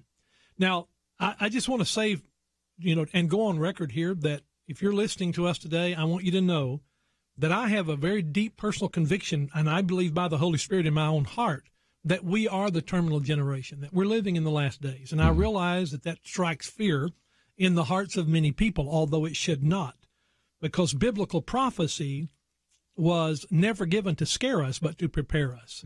But that said, Jesus said, look at the days of Noah. If you want to see what the last days and the end of time will look like, look at the world in Noah's day. And what does it say about Noah's day? It simply says that the land was full of violence. And, that ties in also to something else that Jesus said in Matthew 24 when he said, because rebellion or because of lawlessness, because it shall abound, the love of many shall grow cold. Well, Paul is writing to young Timothy. And in 2 Timothy chapter 3, there you go. Paul describes the last days, and he in does detail, it in detail, and he does it through giving us 19 characteristics. Now, I'm looking at the NIV, but it says, but mark this, there will be terrible times in the last days. Now, by qualifying, we can say that the last days actually started with the death, burial, resurrection of Jesus, the birth of the church on the day of Pentecost. But there is a finality of the last days. I oftentimes like to say back in the old days, and you remember this, Kerby, when we first got computers, we had the floppy disk, and then we went to the hard disk drives, and we'd stick the thing in, and it would start downloading, and the closer it got to the end, the quicker it got. Well, that's what Jesus said, that these indicators would increase in frequency and intensity, that is, with regard to the last days. But it says people, and I think this is descriptive, will be lovers of themselves, lovers of money, boastful, proud, abusive, disobedient to their parents, ungrateful, unholy, without love, unforgiving, slanderous, without self-control, key, brutal, not lovers of the good, treacherous, wrath, conceited, and lovers of pleasure rather than lovers of God, having a form of godliness but denying its power. And Paul writes and says, Timothy, don't have anything to do with these kind of people. The bottom line is, if we step back and objectively and realistically examine the culture in which we're living in today, we've got to realize that these 19 characteristics are obvious to anyone that's paying attention. And so I'm looking at a culture today that is disintegrating right before our very eyes. Now, granted, we're seeing great moves of God in foreign countries where the gospel is being preached. People are coming to the faith. We are seeing, by the way, some moves of God here in our own culture. But the truth is, if you look at what happened in Europe, we're walking down that same path. The Reformation, the power of God moving, but then the church becoming an institution rather than a vibrant, living body of Christ. And today we're in cultural trouble. And if the Bible is true, and it is, then we ought to be realizing that it's telling us that the time is short. You mentioned again that even the idea that it would happen quickly, and there's a sense in which also the idea that they would come like birth pangs. So it increases in intensity and frequency. Gary, there are some people that say, well, when I look at that list in 2 Timothy, we've always had people that are lovers of self. We've always had people that are not holding fast to the world. We've always had those kinds of situations. But the key is frequency and intensity, isn't it? Well, there's two keys, yes. The first key actually is this. It's the generation that sees the rebirth of Israel. Yes, that's what you just said is so true. Yeah. Yes, every generation there has been a segment, a percentage of the population that we could certainly identify by these characteristics. But the key to this is the regathering of the Jewish people that back into their land on May 14, 1948. That is the game changer of all times. Now, since that time, Kerby, if we look back, we can clearly see an increase in frequency and intensity in every one of these areas, and much, much more, by the way. But the truth of the matter is that I know today we're here because we're talking about this book, Deceivers, but I've also just recently finished a book that will go up in just a few days on Amazon entitled Divorcing God. And the reason that I wrote that book, and you're very familiar with this, you had me on your program several times, we talked about the political activity that I was involved in for a couple of years prior to the election of our current president. And the truth of the matter is that I use in this book the analogy of a marriage, and that is that we got married on July 4th of 1776, the founding of America, but now on November the 8th of 2016, we were divorced. Now, The bottom line is that we have, as a wholesale nation, and I understand that there are some bright spots in various places, but as a nation, we have come to the place, like so many marriages have, where they have irreconcilable differences. Mm-hmm. And the bottom line is, when there's no longer conversation, no longer the ability to communicate, then nothing is left but separation. And the truth is, in that situation, no one wins except the attorneys. But the fact is that that's where we are in America. We cannot have a civil conversation with half of our country today. And the truth is, and I want to be careful about this, to be clear rather about this, and that is that we have an attitude among half of America today that says you don't have the right to speak, period. Mm-hmm. So it's our way or no way. Well, what does Paul write to Timothy? Without love, unforgiving, slanderous, no self-control, brutal. Mm-hmm. Brutal. Now, I want to tell you, brutal happens every day on Fox News and some other of the news networks I see, because I see people being attacked. Yeah. And it's tragic, but it's systemic of what's happening in our culture today. And Laodicea was a place where that kind of pervasive attitude existed. We don't need God. We don't want to hear about it. Mm-hmm. You know? There's one other issue that you talk about in your chapter, and that is the issue of homosexuality. Mm. Now, again, we recognize that homosexuality was sometimes tolerated in some of the ancient cultures and all the rest.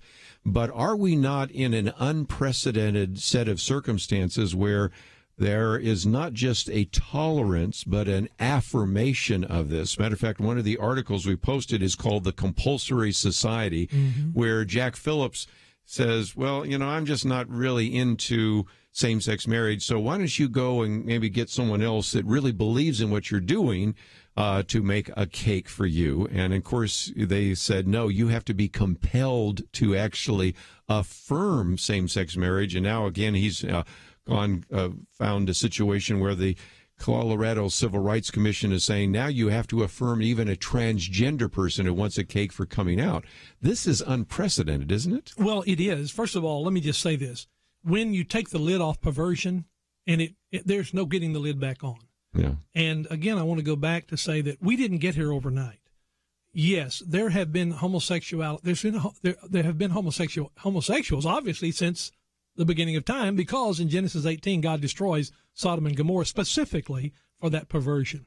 Unfortunately, culture hasn't learned anything from that, and the bottom line today is that, as you said, there was a time when folks chose to live their lifestyle like that, and people may be surprised at what I'm about to say, but you see, I think that everybody has a right to choose to live their life any way they want to. What they don't have the right to do is try to enforce their perversion on the rest of culture, because our children should not be taught that this is just okay with God, because it's not. God's clear on that. Do we hate these people? Are we homophobic? No, I'm not afraid of them, number one. Number two, we love and care about those people. But as I write in this book, one of the things that we have to do is that we have to love people enough to tell them the truth. And I love what Paul says in Galatians 4:16. He says, what, have I become your enemy because I've told you the truth? We lovingly want people to know this kind of lifestyle will destroy their lives. Dr. Gary Frazier with us. If you'd like to join us, 1-800-351-1212. We'll continue our conversation right after this.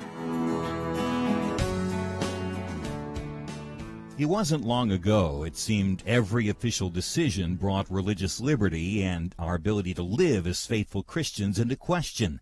Some of us wondered how long it would be before we were literally forced to choose between obeying God or men.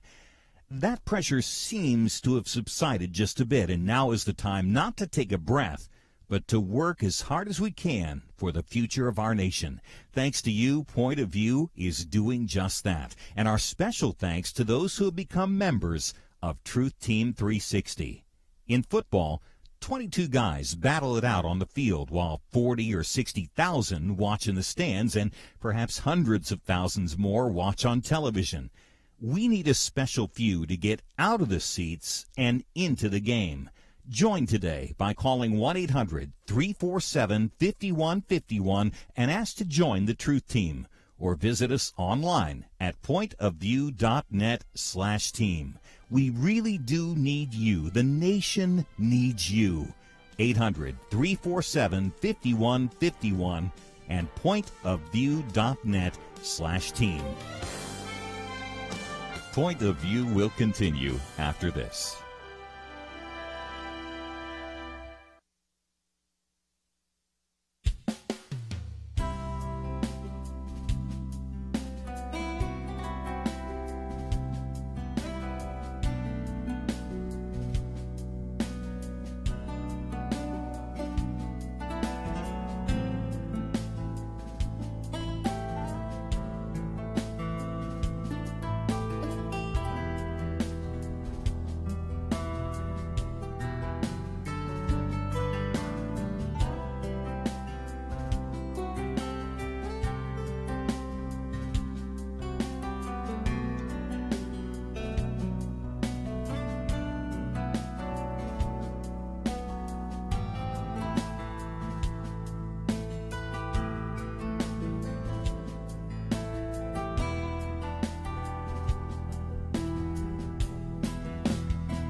You are listening to Point of View. The opinions expressed on Point of View do not necessarily reflect the views of the management or staff of this station. And now, here again is Kerby Anderson. In studio with us today, Dr. Gary Frazier. By the way, if you'd like to listen to this again, of course, you can download the podcast.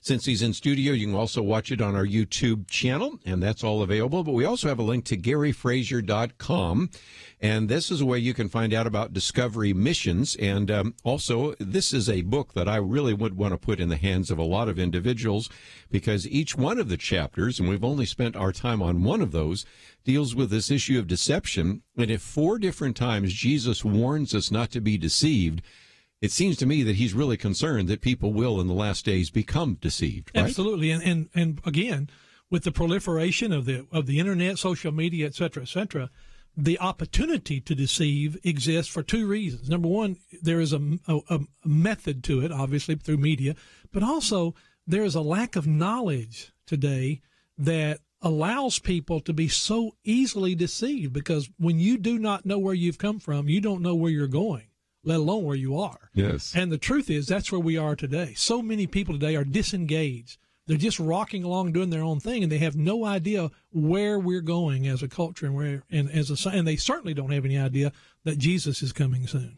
Let's, if we can, talk about what's available there, because you also have Miracle of Israel. Mm-hmm. And I think a lot of people, if they'd like to get your books, there's another one, It Could Happen Tomorrow, and all sorts of videos, books, and other resources. But also, if they would like to go to Israel, that's an opportunity as well. You spent more time in Israel than anybody I know, it seems like. That's just amazing. Well, it's been a passion in my life to help educate and equip believers with regard to Israel's right to exist in the land that God has given them, and also to help them better understand biblical prophecy. 25% of the Bible, Kerby, as you well know, was prophetic at the time that it was written. And as you know, Isaiah 46 says, when God says in verse 9, "For I am God and there is none other. I'm God and there is none like me," declaring or making known the end from the beginning. God sees history in the linear. He's already been to the end of all of time as we know it, and he's the only one qualified to write about what the future holds. So who do I want to trust, me or you or him? Mm-hmm. And I want to put my hand in his hand and walk with him, because he knows where he's going.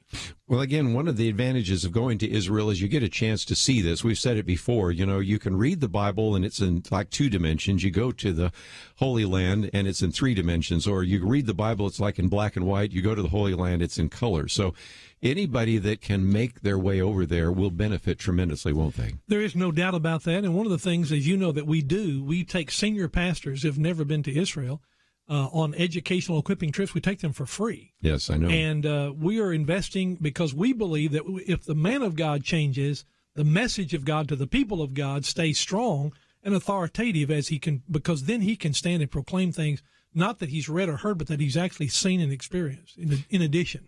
Well, and one of the things that I'd love to get your comments about, because I quote you every once in a while in my commentaries, is about the move from the American embassy in Tel Aviv to Jerusalem. That is no small matter. That's very significant, isn't it? Well, it was, first of all, because it was another promise kept by our current president, Donald J. Trump. But in addition to that, it was the biblical thing to do, because the Bible over 800 times declares Jerusalem. It is the capital of the city of Israel, the nation of Israel. And is there anybody in the world that's not living under a rock that didn't already know that? Mm-hmm. But that said, also, it was the historical thing to do because, again, David declared Jerusalem the capital of Israel 3,000 years ago. But, it was also the political thing to do because of the fact that we've been dangling since the signing of the Oslo Accords, kind of like a carrot out there to the Palestinians, that maybe one day you'll have Jerusalem as the capital of the Palestinian state. I want to tell you, this move put a nail in that coffin and said, that's off the table. You guys want to talk about something else, because that's no longer viable. And it's the right thing to do. There was no reason to taunt these people or even to give them the idea that somehow that might happen, because that's never going to happen. Yes, well, again, that's where I quoted you, because I had never really thought about that until you'd said that on the air one day, or maybe even it was off the air at the time, but it was not really fair to them because they always thought maybe we would have Jerusalem. And, of course, if you recognize that every other embassy around the world, whether they're our friends or our enemies, whether we have a close relationship with that country or not, we always put the embassy where? In the capital. Duh. And so this has been, and again, there was a time in which we did have the embassy in the Capitol, and some other nations did. But all, again, that United Nations, which I think is another issue of prophecy. You know, the United Nations has done more harm to Israel and to any kind of real peace because it has allowed individuals that do not appreciate Israel or maybe anti-Semitic, anti-Jewish to have a platform, and that has been a place that sometimes, if it's been more recently, some of our ambassadors have been willing to say some of those things because, if nothing else, that's another place where a great deal of end time, second coming prophecy is being fulfilled right there in the nation. It is, and I'm going to tell you, I thank God and pray for Nikki Haley. Yes, me I'm too. telling you, she's a warrior, and I appreciate so much her willingness to stand up to this type of anti-American and anti-Israel rhetoric that permeates the United Nations. My personal suggestion long ago was that we ought to shut this thing down and give the building to Donald Trump and let him redesign it and make another Trump hotel or something, because to say it's the United Nothing is not just an exaggeration. That's exactly what this is. It is a forum for anti-Semitism and anti-Americanism, and frankly, I'm sick and tired of us using our tax dollars to pay the lion's share of the United Nations. Can I get an amen on that from you folks out there who are listening to this? Again, a lot of you have called in before and you say it's time to take the UN out of the United States and the United States out of the UN. Absolutely. And they can go over to Geneva or wherever they might. So again, if you'd like to join us, 1-800-351-1212. Let me pick up someplace else where I've quoted from you, and you mentioned just in passing, 27% of the Bible, when written, was prophetic in nature. Now, we see that a lot of those prophecies in the Old Testament about Tyre and other places have been fulfilled. We see all the Old Testament prophecies about the coming Messiah literally fulfilled in Jesus. But you actually have, and we quoted just the other day, Jarrett Stevens, who was sitting in that chair with his new book, about the fact that we have almost 3 times as many prophecies about Christ's second coming as we do about his first coming. If those have been literally fulfilled in his first coming, why is it so many churches ignore a prophecy? Today, you go and speak in churches on prophecy, but you know as well as I do, there's just a lot of churches that say, oh, I just really won't want to touch that issue of prophecy. What about that? Well, and that's one of the reasons why we work so diligently to try to take pastors to Israel to broaden their horizons, because, frankly, in our academic and theological education today, we don't get much teaching in the way of biblical prophecy. What happens in most seminaries is that professors will lay out various views, and it's almost like, while they never articulate it, it's almost like they say, well, just pick one. Well, if that were true, then God would be very confused, and we know that the Bible says that God is not the author of confusion, but we know who is. Who is it? It's the enemy. It is Satan himself. And why is it that he attacks biblical prophecy?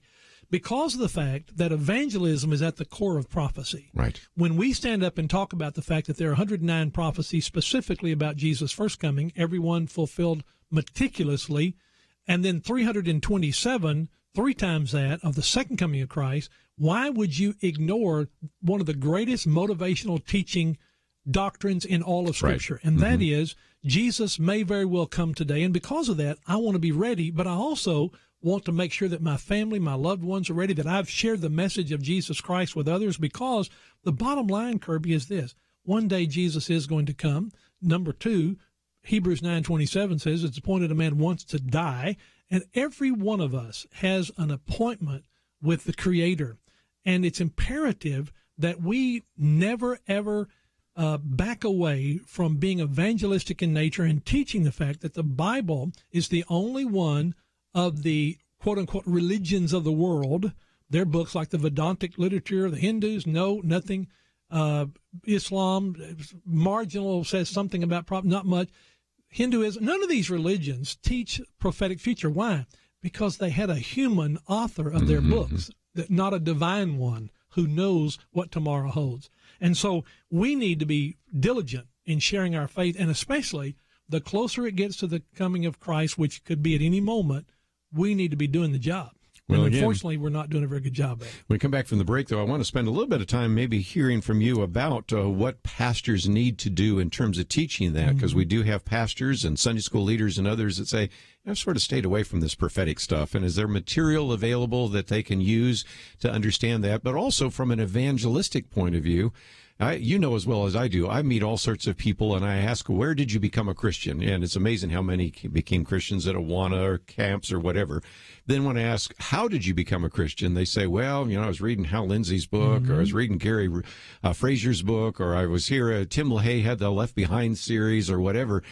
You talk about if you really want to turn evangelism around, and you really want to have an opportunity to really begin to reach people for the gospel, certainly prophecy has been one of those opportunities. So let's take a break, and we'll continue our conversation with Dr. Gary Frazier. But if you'd like to join us, we might take a phone call or not, or else you can just sit back and take some notes, because we're talking today about the book Deceivers. It's, again, a great resource, exposing evil seducers and their last days deception.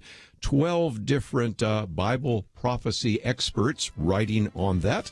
And we've been talking primarily about the third chapter by Dr. Gary Frazier. Let's take a break. If you'd like to join us, 1-800-351-1212. We'll be back right after this.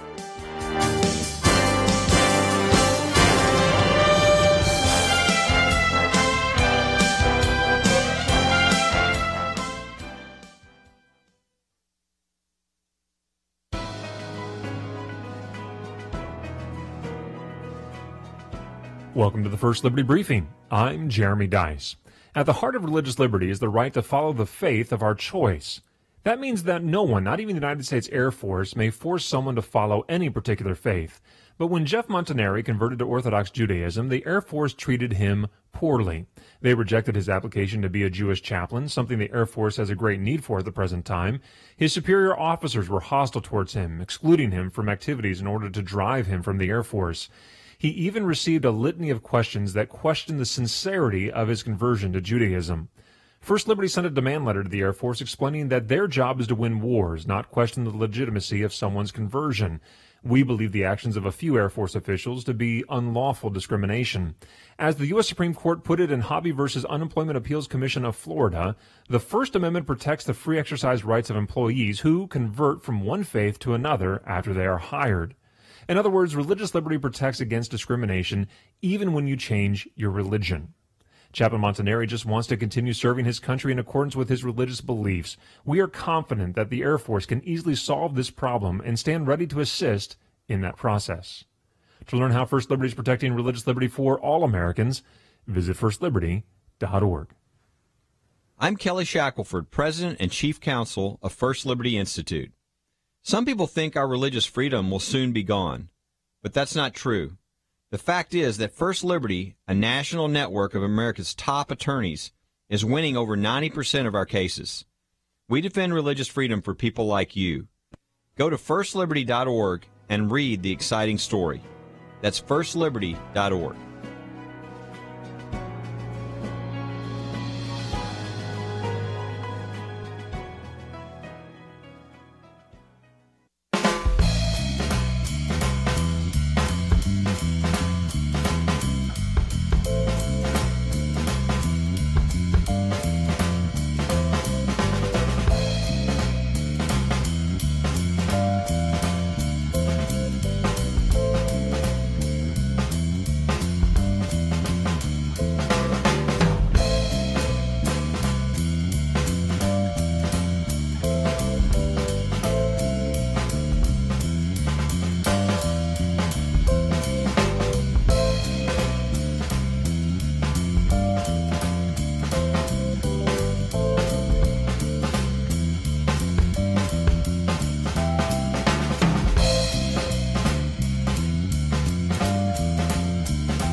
Now, back to Point of View, your listener-supported source for truth. Dr. Gary Frazier with us for a few more minutes, and if you'd like to join us, 1-800-351-1212, founder and president of Discovery Missions. And I thought I would go to one of these callers here that wanted to ask a little bit about those trips to Israel. So, Dale in South Carolina, you have the floor.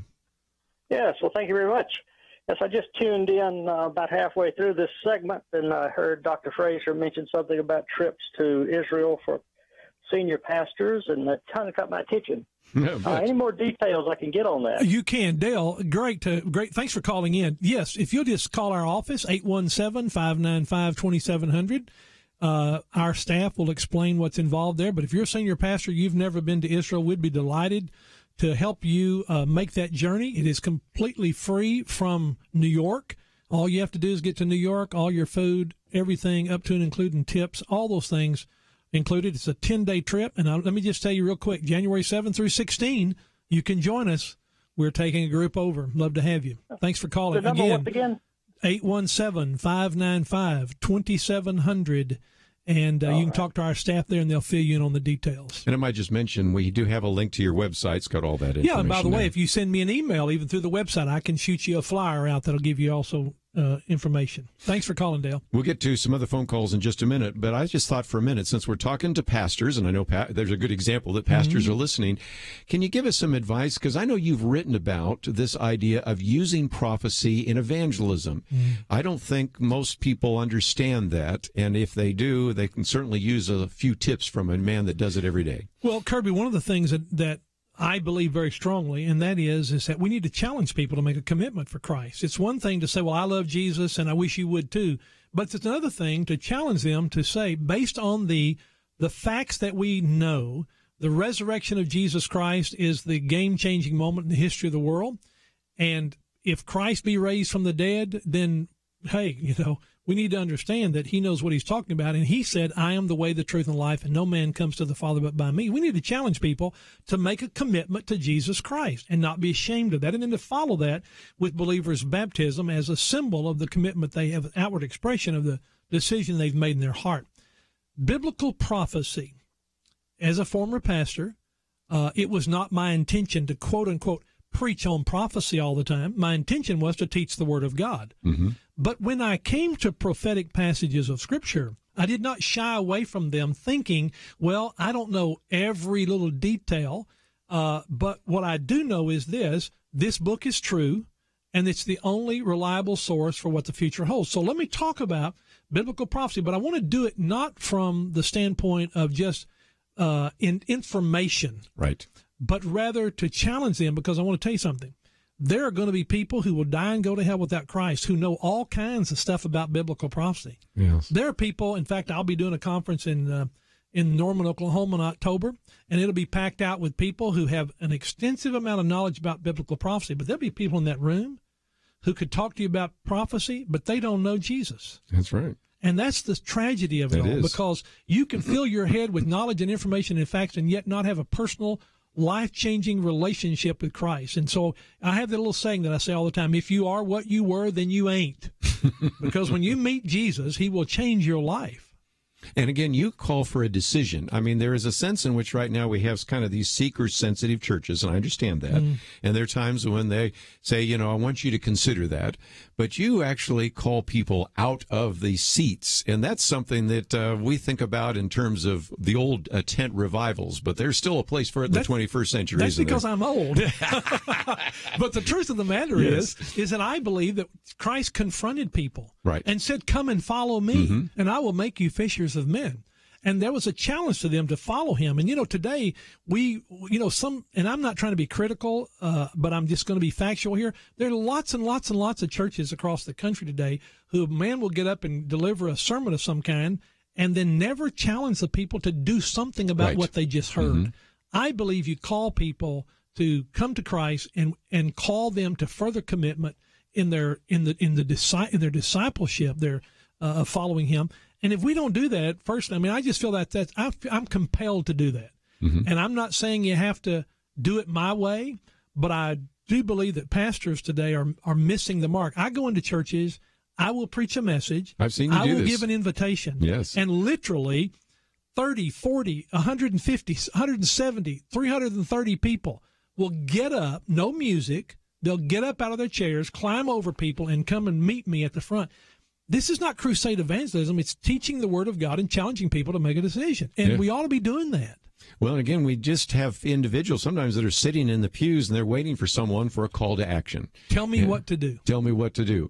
And you and I both know we've heard great sermons over the years where at the end we walk out of there and we go, Wonderful message. I have not a clue as to how to apply any of it to my life, and I think pastors need to work on that too. Yeah, and we're not talking about manipulation. I'm not trying to manipulate somebody to come down the aisle. Listen, my job is not to manipulate them to come. My job is to declare the uncompromising word of the living God, and the Holy Spirit of God is constantly drawing men and women to himself.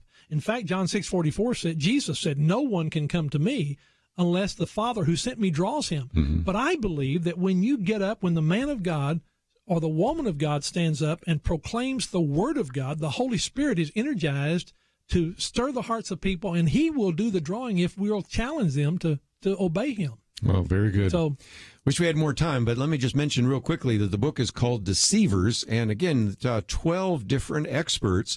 You know as well as I do as a pastor that I could break this into 13 weeks very easily here, and this would be a Bible study. So this is a book that certainly, it's published by New Leaf Press. No doubt you can probably find it in your local bookstore, but if not, we've got a link, first of all, to your website. We have information if they wanted to download it on Kindle or something like this. But I think this would be not only good for individual study, but if you were a pastor or a small group leader, isn't this something that you could use for teaching and warning people about the need for discernment so they're not deceived in these latter days?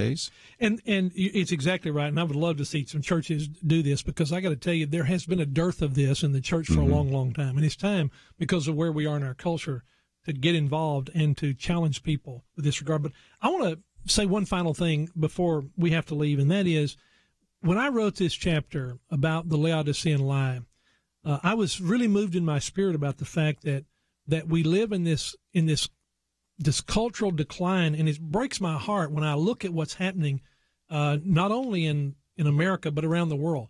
But I have to say, specifically in America. But one of the most amazing statements, excuse me, that I had heard in a long, long time applies to where we are today. And Al Mohler said this, Dr. Albert Mohler said that, in talking about the death of truth, because that's what was happening in these churches over time. But when Dr. Mohler wrote this, when that which was once celebrated is condemned, truth is dying. When that which was once condemned is now celebrated, and when those who refuse to celebrate are condemned. In our culture today, great line, the very things that we used to celebrate have become condemned, and for those of us who are unwilling to play along and go along, we are now becoming the target. And I will tell you, I get it that so many Christians and pastors even have been bullied and badgered to the point where they're afraid to stand up and speak up. So my final parting word today before I go is this: we need to be courageously engaged in standing on the truth, not with beating people over the head, but telling them the truth, because there's an absence of truth in our culture today. We hear about fake news and all those kinds of, but the truth is we're not hearing truth, and truth is embodied in a person, and his name is Jesus. Well, again, we're calling for your action, and that is to accept Jesus as your Savior and Lord. Amen.